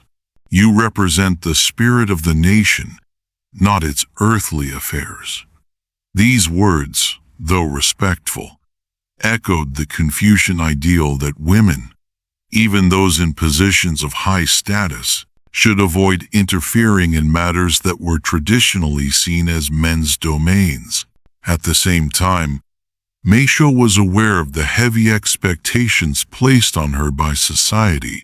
Despite being the emperor, her authority was constrained by the deeply ingrained Confucian values that placed women in a subordinate position.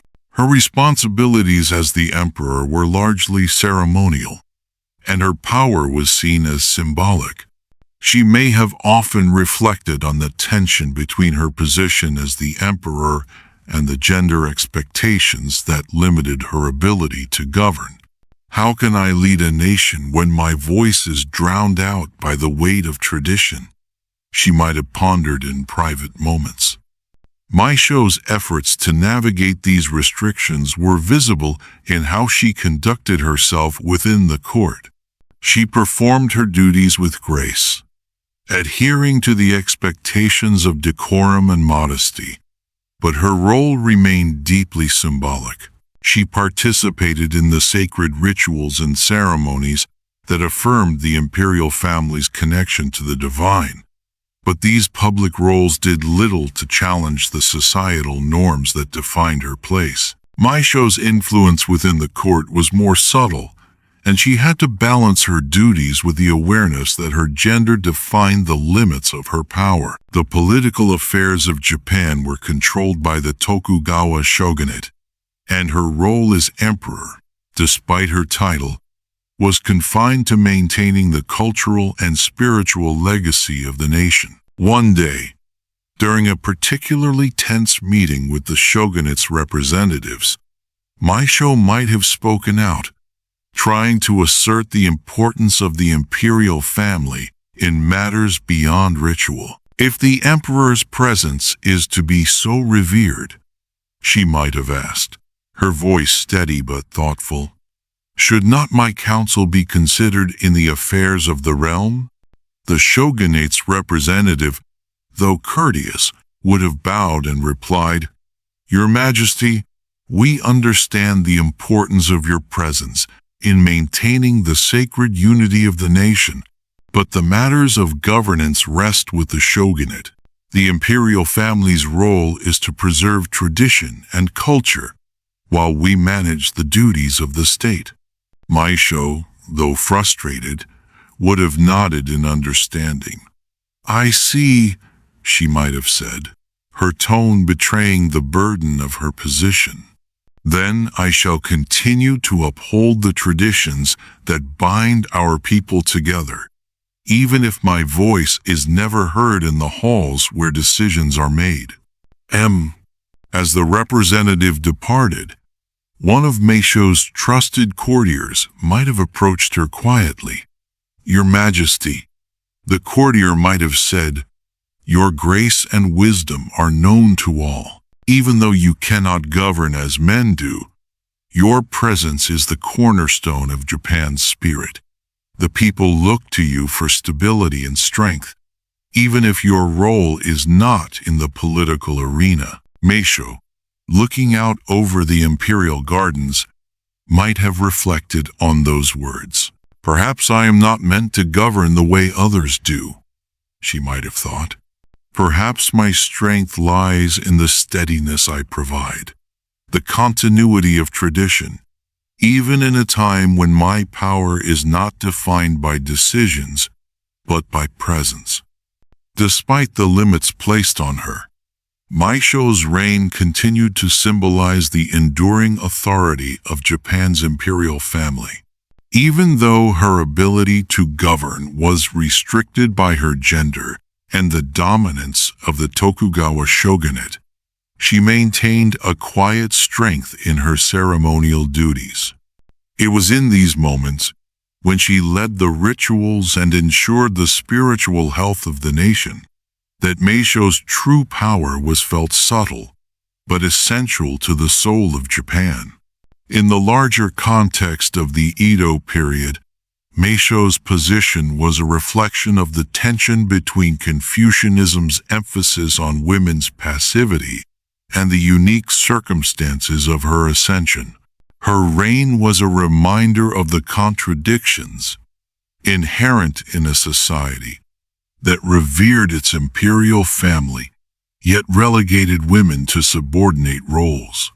The teachings of Confucianism, which emphasized male authority and female subservience, shaped not only her reign but also her daily existence within the court. "Your Majesty," a court official might have said to her, "your presence is sacred.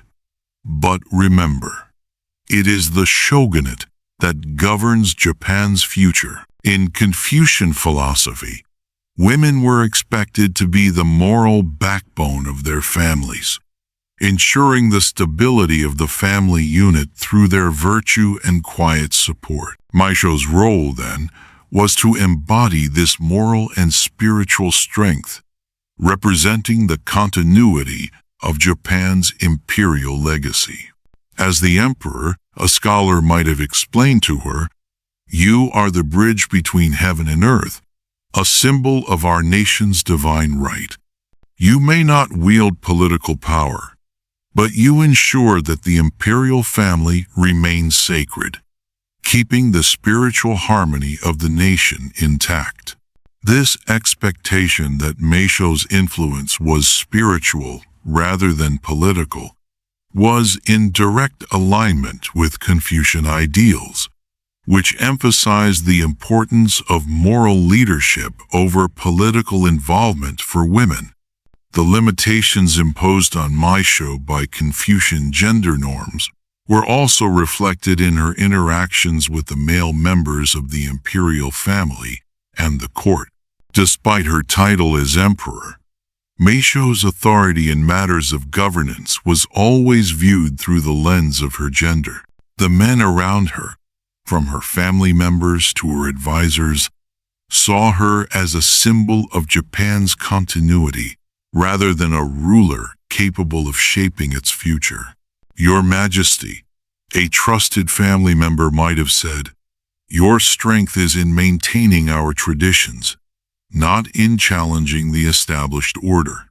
Your role is one of quiet strength, not active rule." Despite these limitations, Meisho's reign had a lasting impact on the imperial family and the nation. She fulfilled the expectations of Confucianism in many ways. She upheld the sacred duties of the emperor, maintained the continuity of the imperial family, and embodied the spiritual unity of Japan. Yet, her reign also highlighted the contradictions between Confucian ideals and the realities of women in power. Meisho's ability to navigate these societal restrictions was a testament to her resilience and strength, even as she remained confined by the gender norms of her time. Empress Meisho's relationship with the Tokugawa shogunate was complex and defined by the political realities of the time. While she held the title of emperor, her role was largely ceremonial, and real political power was firmly in the hands of the Tokugawa shoguns, who had established a strong military dictatorship that controlled Japan. The imperial family, though highly revered and symbolically significant, had little to no influence over the governance of the country. This power imbalance created a dynamic where Meisho's authority as emperor was constrained by the shogunate's political dominance, yet her role as the figurehead of the imperial family remained essential to Japan's national identity and cultural continuity. Throughout Meisho's reign, the Tokugawa shogunate maintained a delicate balance of respect for the imperial family, while ensuring that the shogun held the true reins of power. The shogunate's relationship with the imperial court was one of both cooperation and control. While the Tokugawa shoguns acknowledged the emperor's symbolic role in maintaining the country's spiritual and cultural unity, they were careful not to allow the imperial family to regain any significant political influence. This arrangement allowed the shogunate to retain control while preventing any challenges to its authority from within the imperial court. The Tokugawa shoguns were politically astute, recognizing that maintaining the appearance of reverence for the emperor was crucial for the legitimacy of their rule. At the same time, they ensured that the emperor's powers were kept firmly in check. During Meisho's reign, the shogunate made sure that the imperial family remained a powerful symbol, but never a rival to the shogunate's power. "Your Majesty," a Tokugawa official might have said, bowing respectfully, "your family has always been the heart of Japan, but the shogunate holds the sword and governs the land. We are honored by your presence, but we must remember our place in the order of things." This balance of respect and control was vital to the shogunate's strategy, allowing them to continue to rule without facing challenges from the imperial family. In private, the shogunate likely exerted pressure on Meisho to remain passive in matters of state. While she may have been consulted on certain ceremonial matters, her involvement in political decision-making was minimal. The shogunate controlled the military, the economy, and the administration of Japan, and it was through these institutions that the true governance of the country was carried out. The imperial court is a symbol of unity, one of the shogunate's advisors might have explained, but the decisions that shape the future of Japan lie with the shogunate.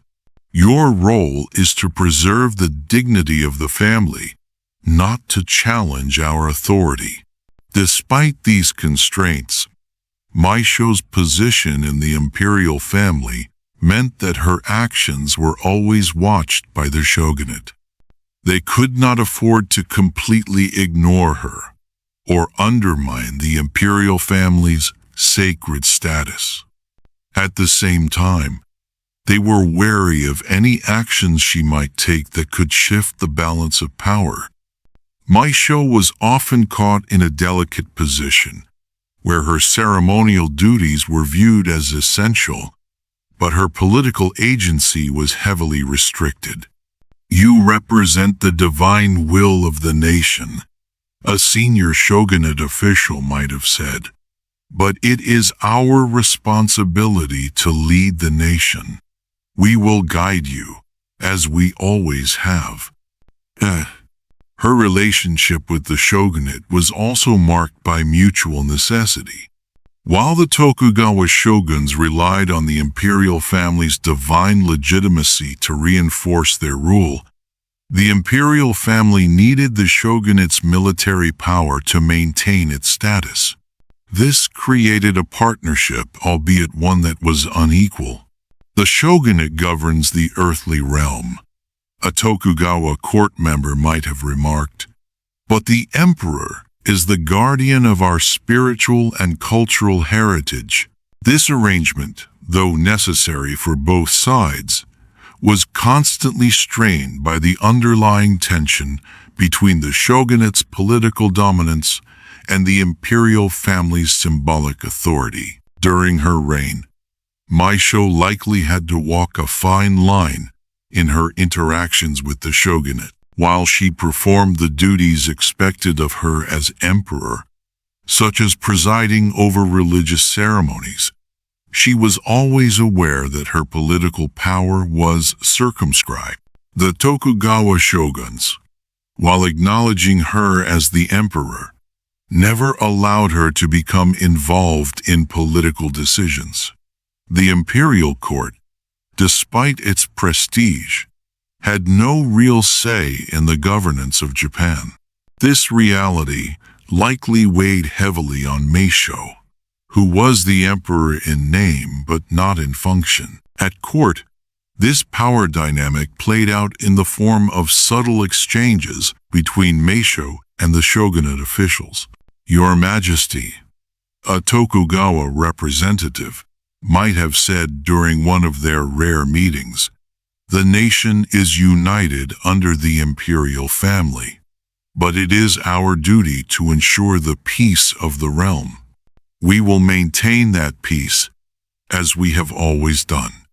These words, though delivered with respect, underscored the fact that Meisho's role was purely symbolic. The relationship between Meisho and the Tokugawa shogunate was also affected by the shogunate's approach to family succession.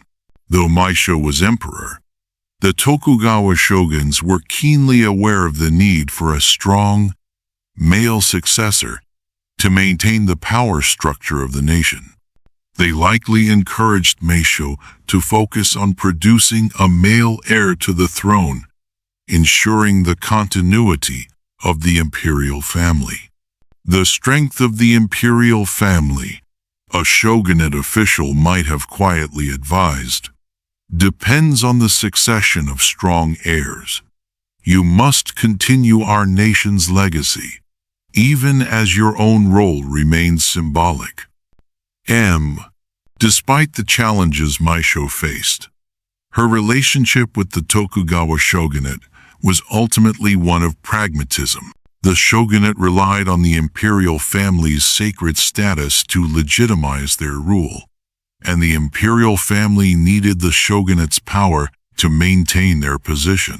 Meisho, despite her restricted role, was able to uphold the honor and continuity of the imperial family, even if she had no real influence over Japan's political decisions. This complex relationship between the imperial court and the Tokugawa shogunate was key to maintaining the stability of Japan during her reign, as the shogunate continued to hold the reins of power, while the imperial family remained a revered symbol of Japan's divine heritage.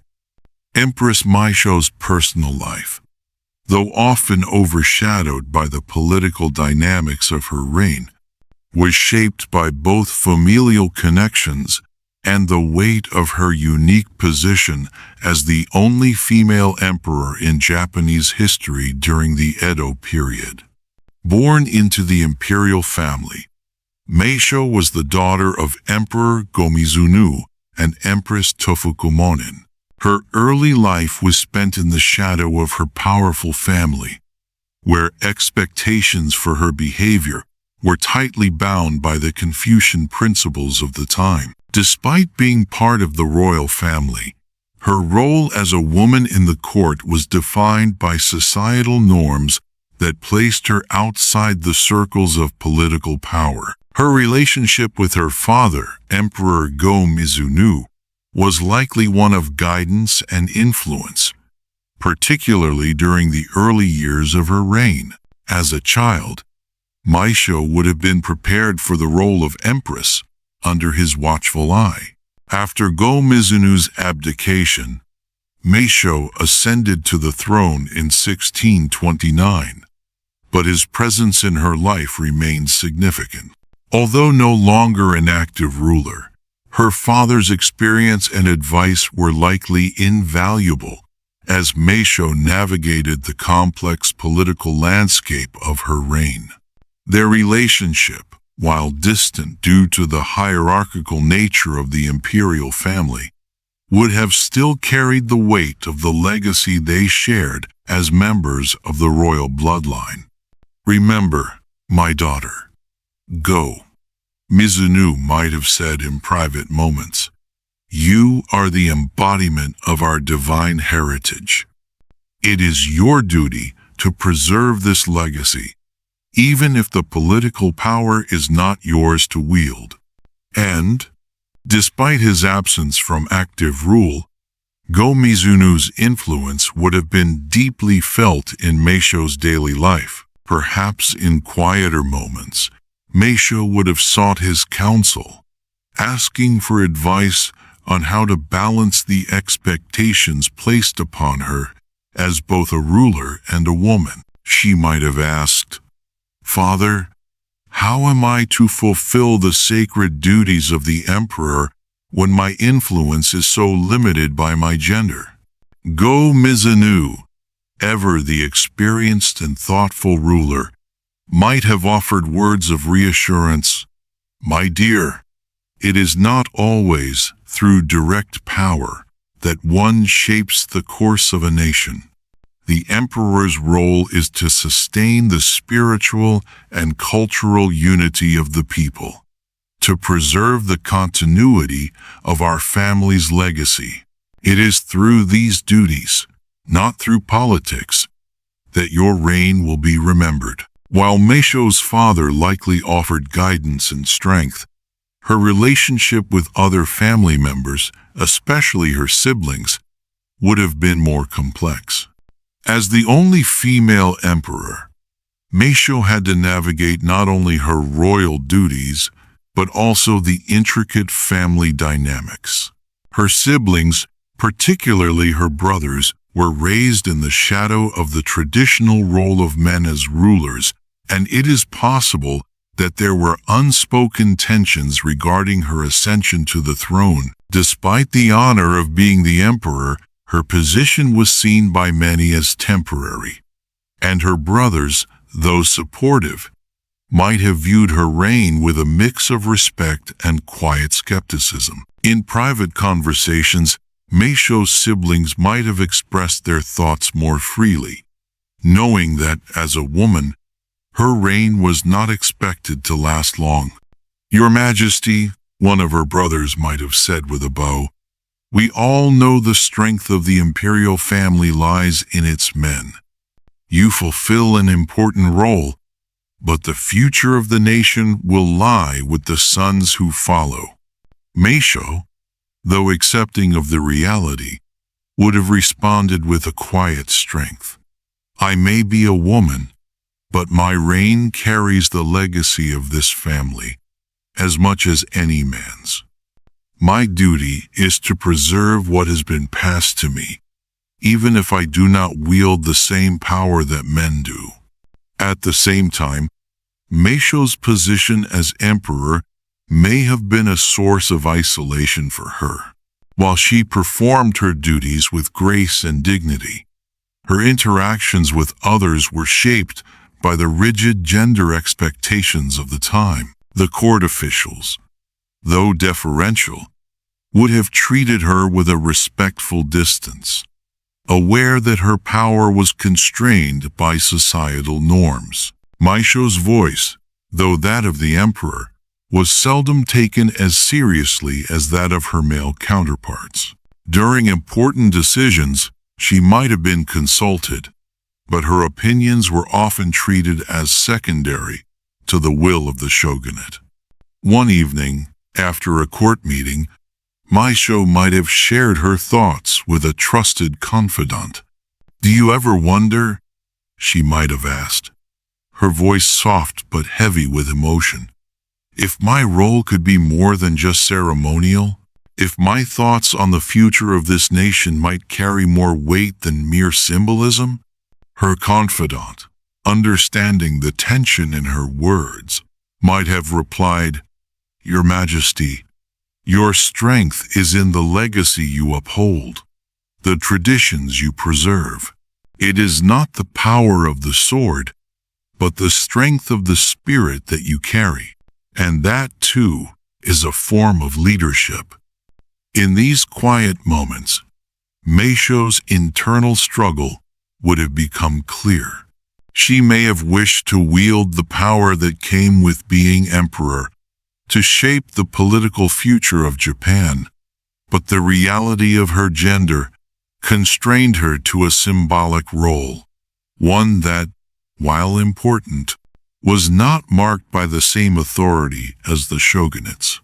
Nevertheless, Meisho's reign would have been one of quiet resilience, preserving the sacred legacy of the imperial family, even as the political power of Japan rested elsewhere. Her personal life, though often overshadowed by her public duties, would have been shaped by a constant balancing act between the expectations of her family, her role as emperor, and the limitations imposed by the society in which she lived. Despite the obstacles she faced, Empress Meisho's legacy would endure as a symbol of strength, continuity, and the quiet power of tradition. Her relationship with other members of the imperial family, particularly with her siblings, was also shaped by the expectations placed on her as empress.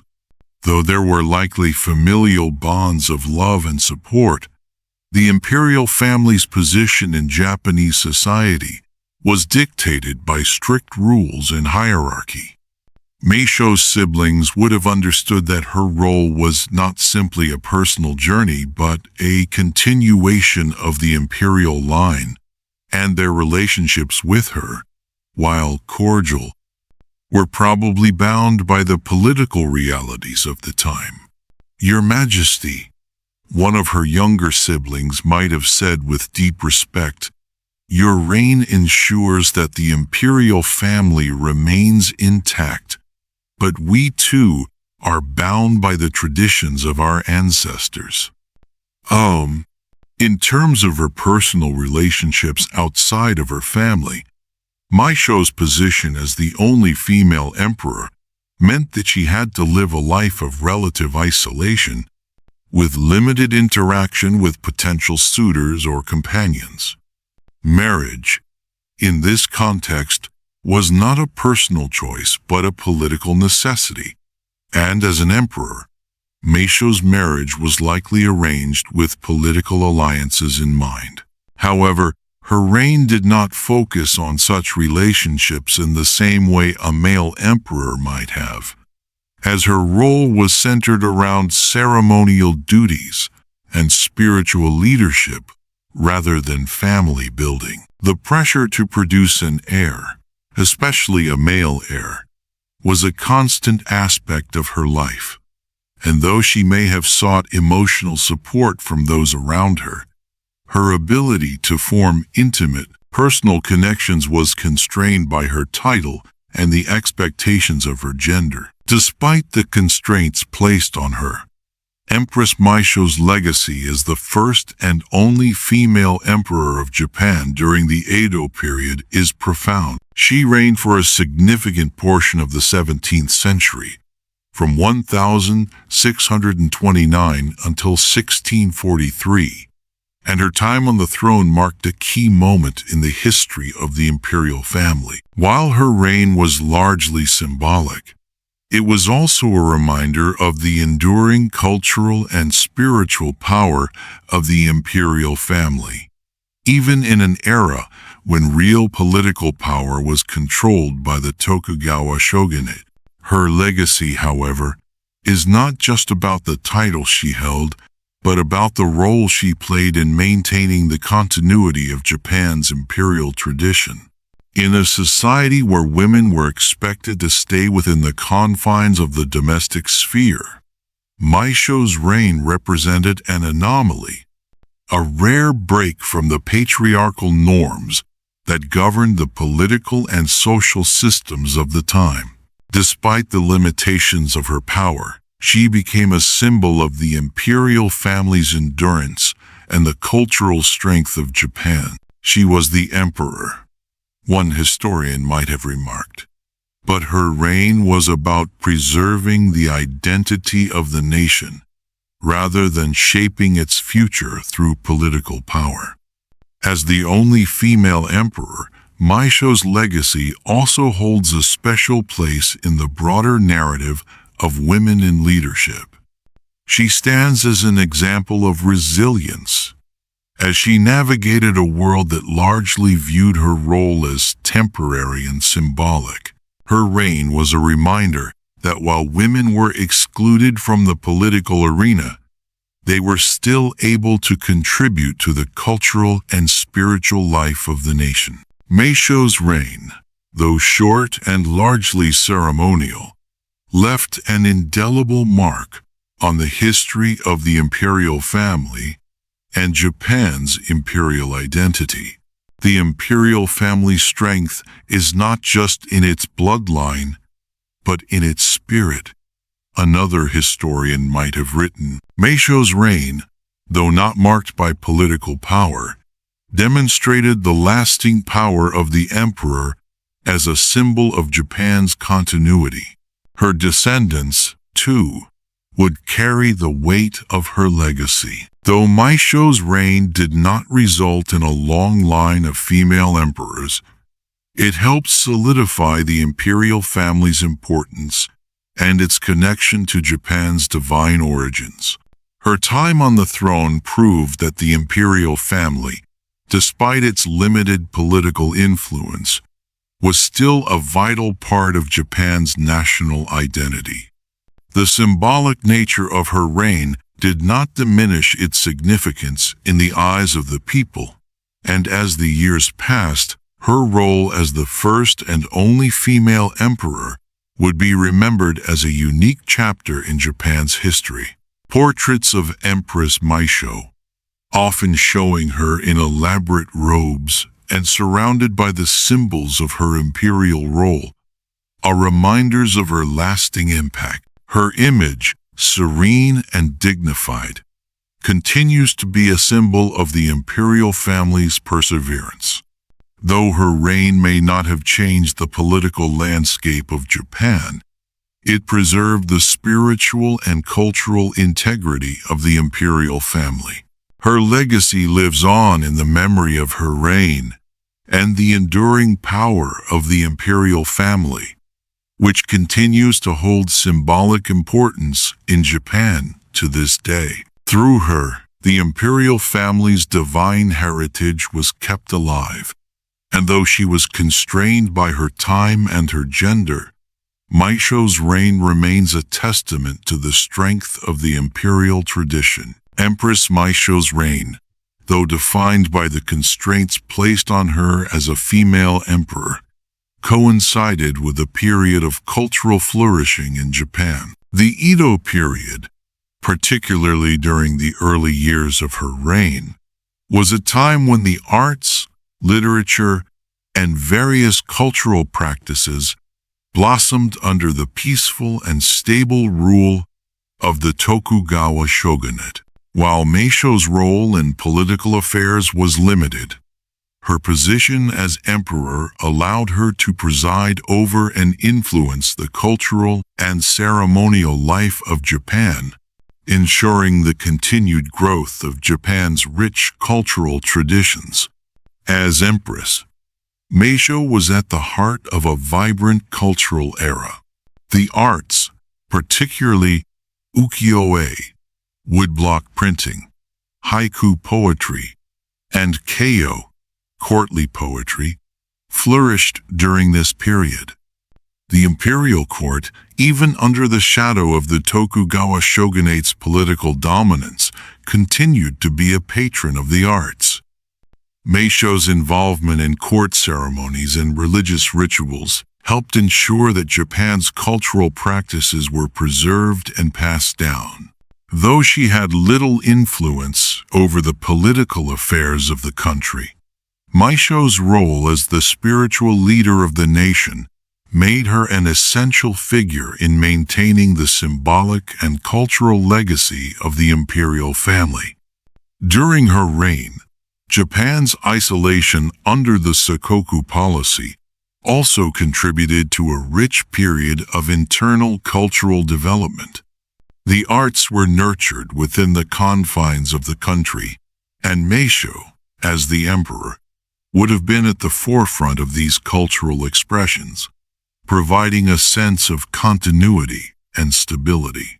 Her presence in ceremonial functions, religious rites, and cultural festivals was a constant reminder of the enduring power of the imperial family, even as the true governance of Japan remained in the hands of the shogunate.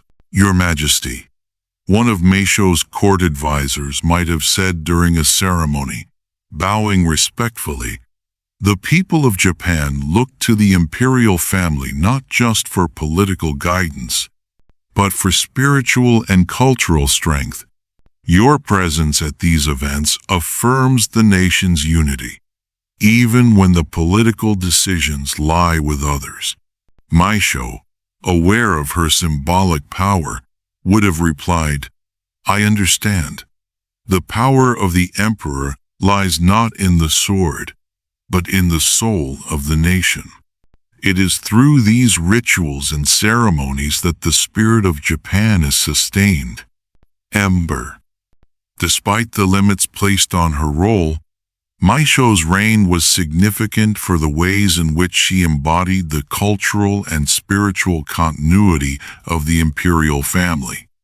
While she did not wield the same political power as her male counterparts, her leadership in these ceremonial and cultural matters allowed Japan to maintain a sense of unity and identity during a time of relative peace.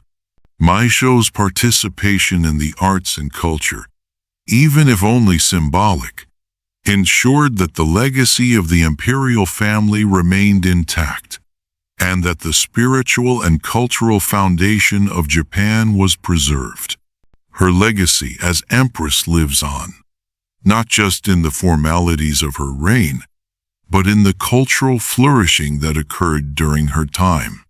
Even without direct political power, Meisho's reign serves as a reminder of the enduring power of tradition, spirituality, and the role of the imperial family in maintaining the soul of a nation. Her strength, though constrained by the circumstances of her time and gender, is reflected in the lasting impact of her leadership on the cultural and spiritual life of Japan. One of the most significant cultural developments during Meisho's reign was the rise of ukiyo-e, a style of woodblock printing that depicted the beauty of the floating world, the ephemeral pleasures of urban life, including landscapes, kabuki theater, and portraits of beautiful women. The Edo period saw the height of ukiyo-e's popularity, and while it was not directly shaped by Meisho herself, the cultural environment she oversaw played a role in its development. The arts flourished during this time, as the relative peace of the era allowed for greater freedom in artistic expression. Meisho's reign, like other periods of relative stability, provided the foundation for these artistic developments to reach new heights. In literature, the Edo period was marked by the rise of the haiku as a popular form of poetry, largely popularized by poets like Matsuo Basho. This period also saw the development of kayo, a form of court poetry. During her reign, Meisho, as the emperor, would have been a patron of the arts, supporting the continuation of Japan's literary traditions. Her role in the court would have involved her overseeing various literary competitions, where poets and writers presented their works in honor of the emperor. One can imagine Meisho, in the imperial palace, receiving poems that reflected the cultural atmosphere of the time, peace, harmony, and a deep connection to nature. A poem can capture the essence of the seasons, Meisho might have said, as she listened to the gentle recitations of haiku written in her honor. The influence of Confucian principles, which emphasized respect for tradition and scholarship, also played a significant role in shaping the intellectual culture of the time. Confucian teachings valued the arts and literature as essential components of moral education. As a result, the imperial court, under Meisho's reign, would have fostered an environment in which scholars, poets, and artists could flourish. During her reign, many scholars and intellectuals turned to classical Chinese texts and Confucian philosophy, seeking to deepen Japan's understanding of moral and cultural traditions. The influence of the imperial court on the arts was evident in the flourishing of ceremonial practices and court rituals. Meisho, though she was largely a figurehead in political matters, continued to fulfill the sacred duties of the emperor, participating in and overseeing rituals that were integral to maintaining Japan's spiritual connection to its divine heritage. Ceremonies such as the New Year rites, seasonal festivals, and offerings to the gods were deeply embedded in the cultural life of the Edo period. These ceremonies, though largely symbolic, played a significant role in maintaining the stability and spiritual integrity of the nation. As emperor, Meisho might have thought as she stood in the palace performing sacred rituals, "It is my duty to ensure the spiritual well-being of the nation." The court's influence over the arts was not limited to literature and visual art. Music also played a central role in court ceremonies and celebrations. Traditional Japanese music, such as gagaku, the ancient court music, was performed during imperial rituals and events. As emperor, Meisho would have presided over many of these ceremonial events, where gagaku and other traditional forms of music were performed to honor the gods and celebrate the changing of the seasons. The sound of the sho, hichiriki, and biwa would have echoed through the halls of the imperial palace, creating a sense of harmony between the human and divine worlds. The music, solemn and beautiful, symbolized the continuity of Japan's ancient traditions and was a reflection of the stability and order of the Edo period. In visual art, the Edo period also saw advancements in painting, particularly in the Nanga, literati style, which combined Chinese techniques with Japanese sensibilities. Artists created intricate landscapes, portraits, and depictions of nature that reflected the aesthetics of the time. Though Meisho's personal involvement in the visual arts was likely limited, her role as emperor would have made her a patron of these artistic developments. "Art is the window to understanding our world," Meisho might have said, as she gazed upon the scrolls and paintings presented to her at the court. The role of the emperor as a patron of the arts was to ensure that these cultural traditions were passed down through the generations. The impact of Meisho's reign on cultural developments was subtle, yet it was significant. The stability of the Edo period allowed for the flourishing of these various art forms, and as the emperor, Meisho's support of the arts helped preserve and promote Japan's cultural legacy. Her reign, while not marked by significant political upheaval or reform, was a time when Japan's cultural identity reached new heights. As the emperor, Meisho fulfilled her ceremonial duties with grace, providing a steady presence in a time when the country's social and artistic life was vibrant and rich. As the years passed, the art and literature produced during Meisho's reign would continue to influence future generations.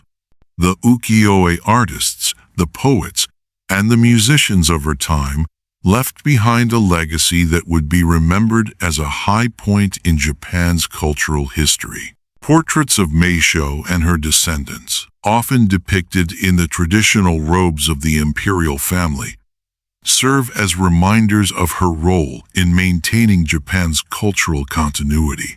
Through her participation in the court's rituals, her patronage of the arts, and her embodiment of the imperial family's sacred role, Meisho ensured that the spirit of Japan's ancient traditions was preserved for future generations. The flourishing of art, literature, and ceremony during her reign would leave an indelible mark on Japanese culture, making her reign a key chapter in the story of Japan's artistic legacy. As Empress Meisho's reign unfolded, Japan was entering a period of profound political change, marked by the gradual decline of the Tokugawa shogunate and the eventual rise of the Meiji Restoration. Meisho ascended the throne in 1629, at a time when the Tokugawa shogunate had already established a firm grip on the country's political, military, and economic structures. The imperial family, while still revered, was relegated to a largely symbolic role, and real power was concentrated in the hands of the shoguns. Meisho's reign, though short and symbolic, unfolded within a landscape of relative peace and stability, but this stability would soon give way to significant political turmoil in the decades that followed.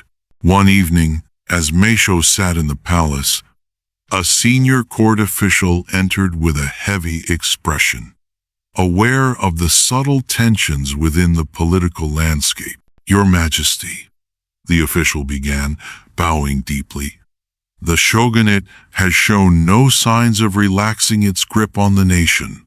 Yet there are whispers among the court, whispers of change. Though no one can say what form it will take, the world is shifting, and the future of Japan is uncertain." Meisho, who had long known the delicate balance between her symbolic role and the real power held by the shogunate, looked out over the palace gardens, her thoughts heavy. Is this the calm before the storm? She might have wondered, what will become of Japan when the stability we have known for so long begins to crack? The official, noticing her contemplative silence, continued, "There are those who speak of reform, of change, but the shogunate will not let go of its power easily. The people look to you, Your Majesty, as the symbol of Japan's divine heritage. But the future of the nation may rest on a new course, one that even you may not be able to control." And Meisho turned to face the official, her voice soft but resolute.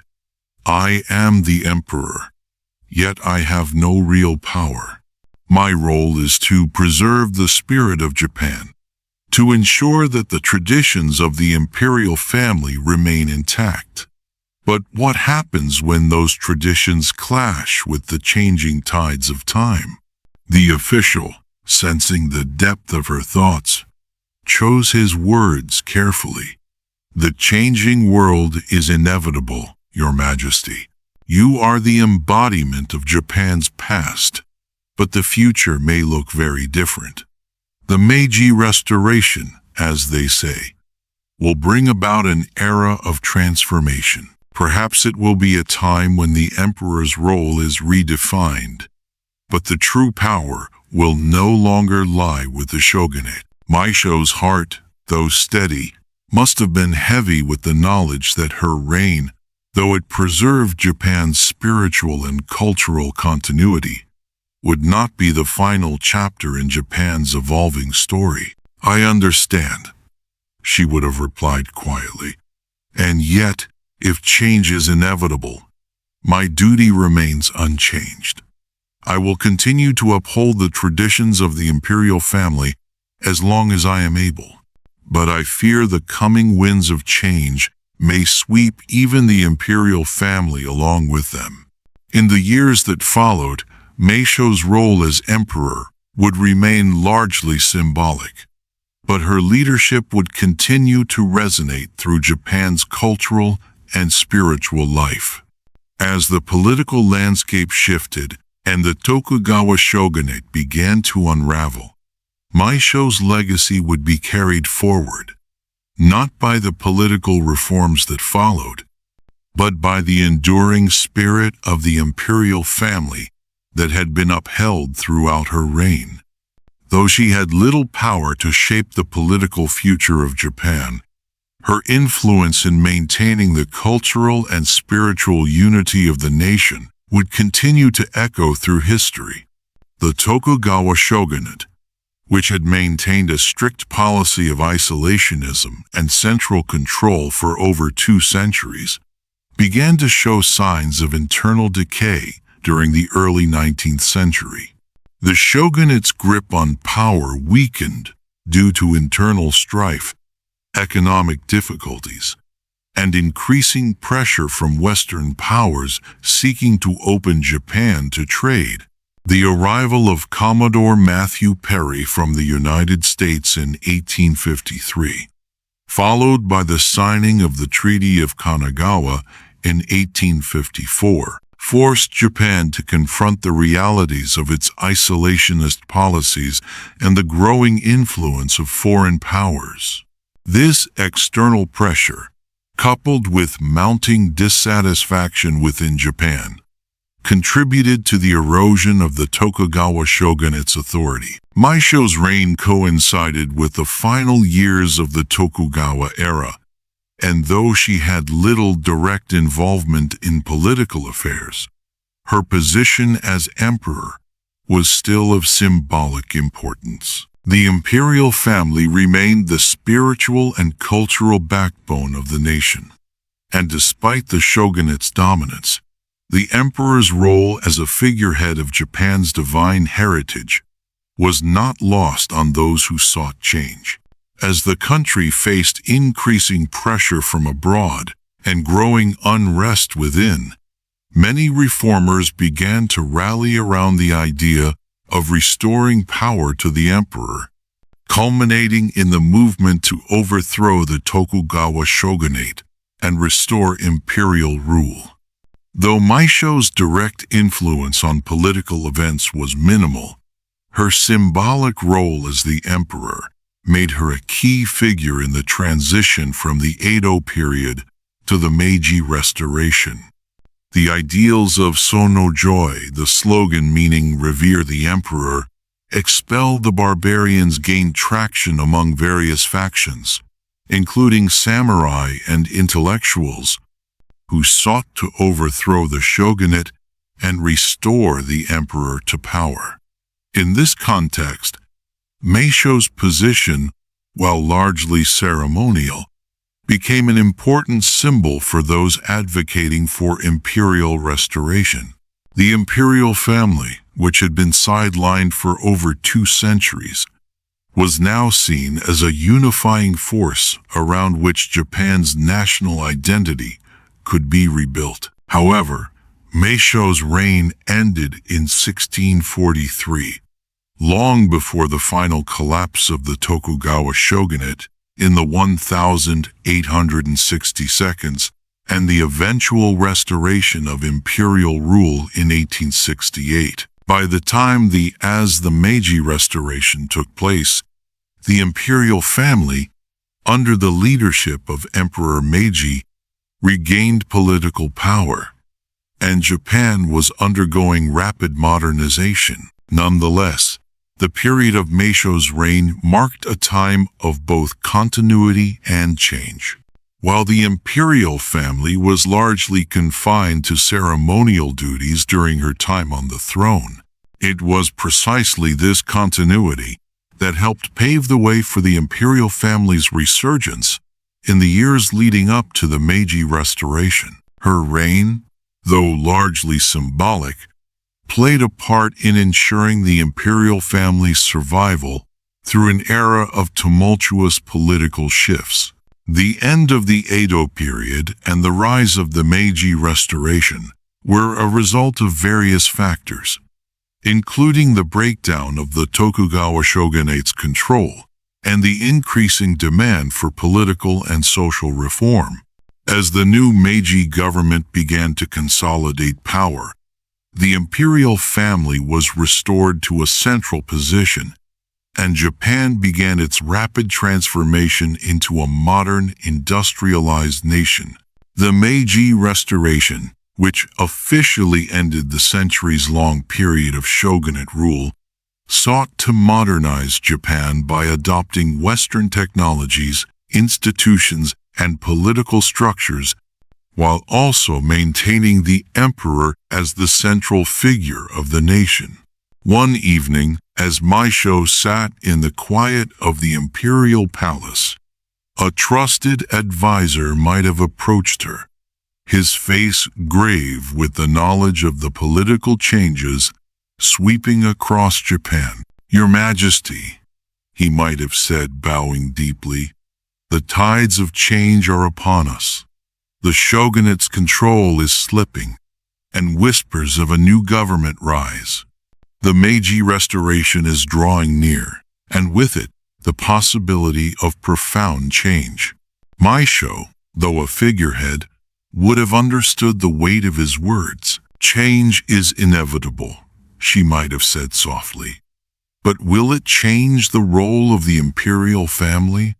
Will our sacred duty be preserved through this transition?" The advisor, recognizing her quiet concern, would have replied with careful diplomacy, "Your Majesty, the imperial family will always be revered, but the political landscape is shifting. The new government seeks to modernize Japan, to adopt Western ideals and institutions. The emperor, under the new Meiji government, will be the symbol of unity and strength, but the power once held by the shogunate will be redistributed." Meisho, though aware of the changing world around her, would have felt a deep sense of loss for the world she knew. "And what of our traditions?" she would have asked, her voice tinged with both sorrow and resolve. "What will become of the spiritual and cultural legacy we have preserved for so long? Can it survive in a world that seeks to modernize so rapidly?" The advisor, understanding the delicate nature of the question, would have nodded. It is true that the Meiji Restoration will bring sweeping changes to Japan's political and social structures, but the imperial family's role as a spiritual symbol of unity and tradition will remain. "Your legacy, Your Majesty, is one of continuity. You have preserved the sacred traditions of Japan, and those traditions will serve as a foundation for the changes that are to come." Meisho, though still grappling with the reality of her symbolic role, would have acknowledged the importance of maintaining the nation's spiritual integrity through the tumultuous changes ahead. "Perhaps," she might have reflected, "my role was never to wield political power, but to ensure that Japan's soul, its essence, would endure. The time has come for the nation to change, but the spirit of Japan must remain intact." As she spoke these words, Meisho would have understood that her reign, though limited in power, had helped preserve the imperial family's central place in the hearts of the Japanese people. Her symbolic leadership had been a bridge between the old and the new, and the Meiji Restoration, while shifting the political power away from the shogunate, would ultimately reaffirm the significance of the emperor as the symbol of Japan's unity and cultural identity. "Your Majesty," the advisor would have concluded, "the emperor, under the Meiji government, will once again take his rightful place at the center of the nation's life. Your legacy will be part of the foundation upon which Japan builds its future, and your influence though quiet, will not be forgotten. Meisho, her gaze cast toward the palace grounds, might have silently agreed. Though her reign had been one of limited power, it had served a vital purpose, ensuring the survival of Japan's imperial legacy. Even as the nation embraced the winds of change, her legacy, embodied in her grace, her devotion to tradition, and her quiet strength, would live on in the modern, industrialized Japan that emerged from the shadows of the Tokugawa shogunate. Meisho's role in this transition was more symbolic than direct, but it is important to recognize that the imperial family remained a crucial symbol throughout the Edo period and into the early stages of the Meiji era.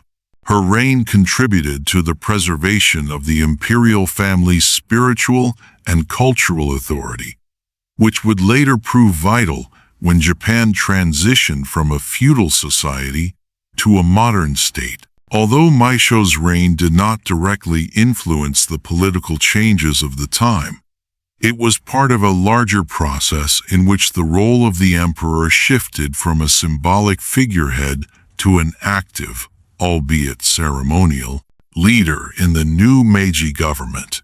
The visual transition from the Edo period to the Meiji era highlights the significant changes that Japan underwent during this time. The final years of the Tokugawa shogunate saw increasing foreign pressure, internal unrest, and the rise of reformist factions. As the shogunate's control waned, Meisho's family, despite its symbolic role, remained a fixture of Japan's identity. The transition to the Meiji era marked the emergence of a new era for Japan, where the emperor would no longer be just a figurehead, but would play an integral role in the nation's modernization. Meisho's legacy, though understated in the political upheavals of her time, contributed to the continued reverence for the imperial family. Her reign was part of the long history that allowed the imperial family to survive through a period of great change and eventually regain political power. The image of the emperor as a divine figurehead, symbolizing Japan's unity and continuity, endured beyond Meisho's reign, providing the foundation upon which the Meiji Restoration was built. While she did not have direct influence over the political changes of her time, Empress Meisho's role as the first female emperor was an important link in Japan's cultural and spiritual legacy, which would be instrumental in the country's transition to the modern world. Empress Meisho's reign, though brief, indeed represents an extraordinary moment in Japan's history, especially when considered through the lens of gender, power, and leadership. While her reign was largely ceremonial and symbolic, as the political power of the Tokugawa shogunate was firmly entrenched, Meisho's role as the only female emperor during the Edo period was significant in itself. She became a living symbol of Japan's imperial continuity and divine heritage, serving as a reminder of the sacred role the emperor played in Japan's cultural and spiritual life. Meisho's position in history is a fascinating intersection of the symbolic and the real. While her actual influence on governance may have been minimal, her reign was pivotal in terms of upholding the imperial family's legitimacy. The fact that she was a woman in a society that saw men as the natural leaders adds complexity to her story. She was never meant to be a political leader in the traditional sense, but more as an embodiment of Japan's imperial heritage. Still, her reign raised important questions about the role of women in power, particularly in a patriarchal society where female rulers were seen as anomalies. Some might view her as merely a figurehead, fulfilling the role of the emperor without the power to shape Japan's political future. However, I would argue that her symbolic significance cannot be understated. Her very presence on the throne challenged the strict gender norms of her time, offering a rare glimpse into what might have been had women had more political power in Japan. Her reign could be seen as a bridge between the old, symbolic imperial family and the evolving political landscape that would eventually lead to the restoration of imperial authority in the Meiji period. The challenges Empress Meisho faced as a woman ruling in a time dominated by men were profound and deeply rooted in the cultural, social, and political structures of 17th century Japan. Her ascension to the throne, though unprecedented, was shaped by the constraints of Confucian principles and a rigid patriarchal society that viewed women as inferior to men in nearly every aspect of life. The role of women during the Edo period, particularly those of the upper class, was largely confined to the domestic sphere, where their value was often measured by their ability to uphold family honor, bear heirs, and support their husbands. The political and military power that had traditionally been wielded by men was not available to Meisho in the same way it had been for male emperors. Confucianism, which emphasized hierarchical relationships, made it particularly difficult for a woman to assert herself in a leadership role that had been historically reserved for men. Despite these societal expectations, Empress Meisho's reign, though symbolic and ceremonial, was still a remarkable achievement.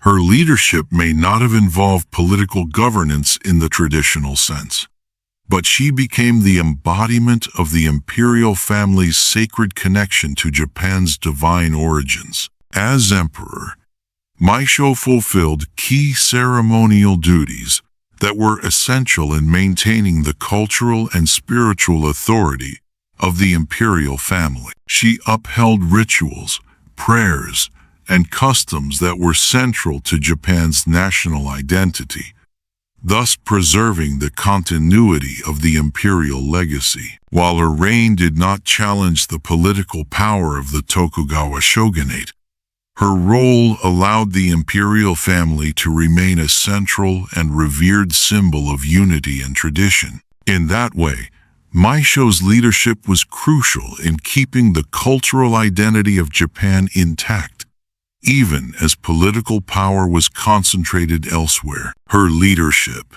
though constrained by the gender norms of her time, could be seen as a subtle challenge to the boundaries that confined women. Her mere presence as a woman on the imperial throne in an era when male rulers dominated the political landscape was itself an act of defiance, even if unintentional. In a society where women were expected to remain silent and passive, Meisho's reign represented an anomaly, a symbol of the possibility that women could occupy spaces of power, even if they were not able to wield the same kind of power as their male counterparts. Meisho's role in preserving the imperial family's status, despite the constraints placed on her, also paved the way for future generations to reconsider women's roles in leadership. Her reign served as a reminder that leadership could take many forms, not all of them political or military.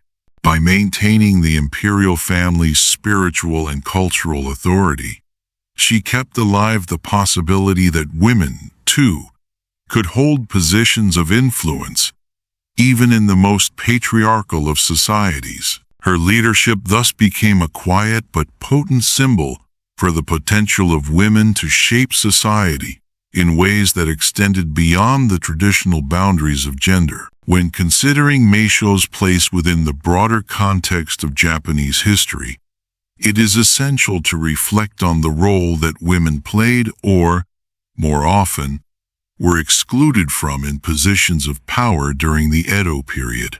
While the empire itself was dominated by male rulers, and the Tokugawa shogunate controlled the political landscape, Empress Meisho's reign was still part of the imperial family's continuity and the cultural fabric of Japan.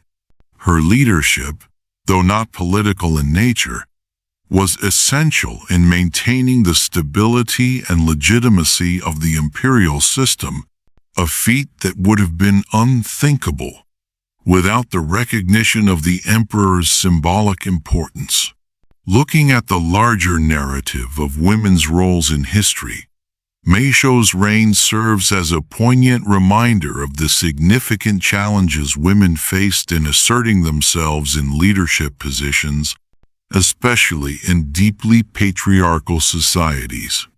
Throughout history, women have often been excluded from formal positions of power, yet many have found ways to influence change, often behind the scenes or through symbolic means.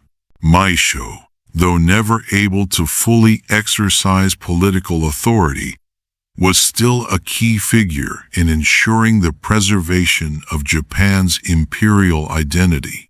Her role demonstrated that even within the constraints of societal norms, women could have a lasting impact on their nation's cultural and spiritual legacy. Furthermore, Empress Meisho's reign is a reflection of how women in history have sometimes had to navigate subtle avenues of influence. While men held the visible power, women like Meisho often took on roles that maintained the continuity and stability of the nation, even when they were not able to challenge the political status quo. Her reign, while brief and limited by gender norms, fits into a larger narrative of women's persistence in history. Women who, despite being marginalized, contributed to the cultural, social, and spiritual fabric of their societies in ways that were often overlooked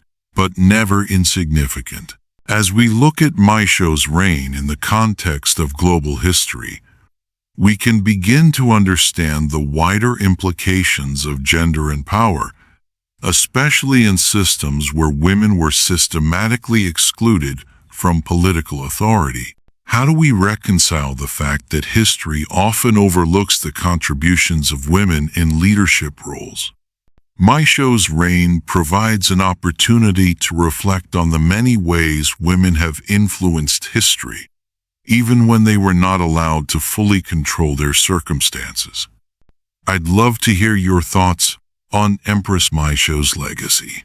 Do you see her reign as a reflection of the deep-rooted traditions that held women back, or do you think her leadership, in its own way, subtly challenged those boundaries? How do you think her reign fits into the larger narrative of women in history? Share your thoughts and reflections below, and let's discuss the legacy of this remarkable woman who, despite all odds, managed to leave a mark on Japan's history. If you want to dive deeper into more captivating historical stories like this, don't forget to subscribe to the channel and hit the notification bell so you never miss an update. There's so much more to discover about Japan's imperial past, the Tokugawa shogunate, the cultural shifts of the Edo period, and the transformative rise of the Meiji Restoration. Each chapter of Japan's history holds new insights, and I'm excited to bring these fascinating stories to you.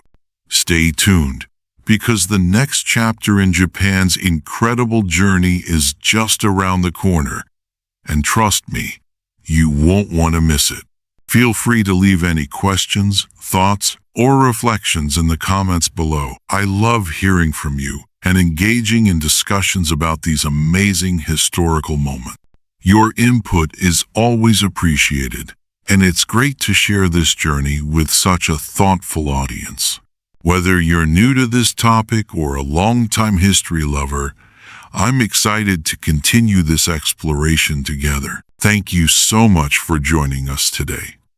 In our next video, we'll dive into the fascinating transformation of Japan as it shifted from the feudal Tokugawa shogunate to the modern Meiji era. This was a true turning point in Japan's history, one that marked profound political, cultural, and social changes that completely reshaped the nation. We'll explore how Japan, once isolated, began to open up to the world, and how the Meiji Restoration completely transformed Japan into a modern world power. I'm looking forward to sharing this next chapter with you, so be sure to stay tuned for a deeper dive into this pivotal moment in history. Now, as you wind down for the night, I hope you have a peaceful and restful sleep ahead.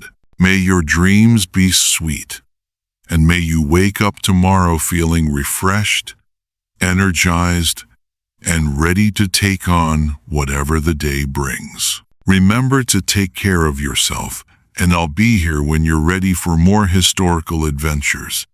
Sleep well, stay positive, and take care.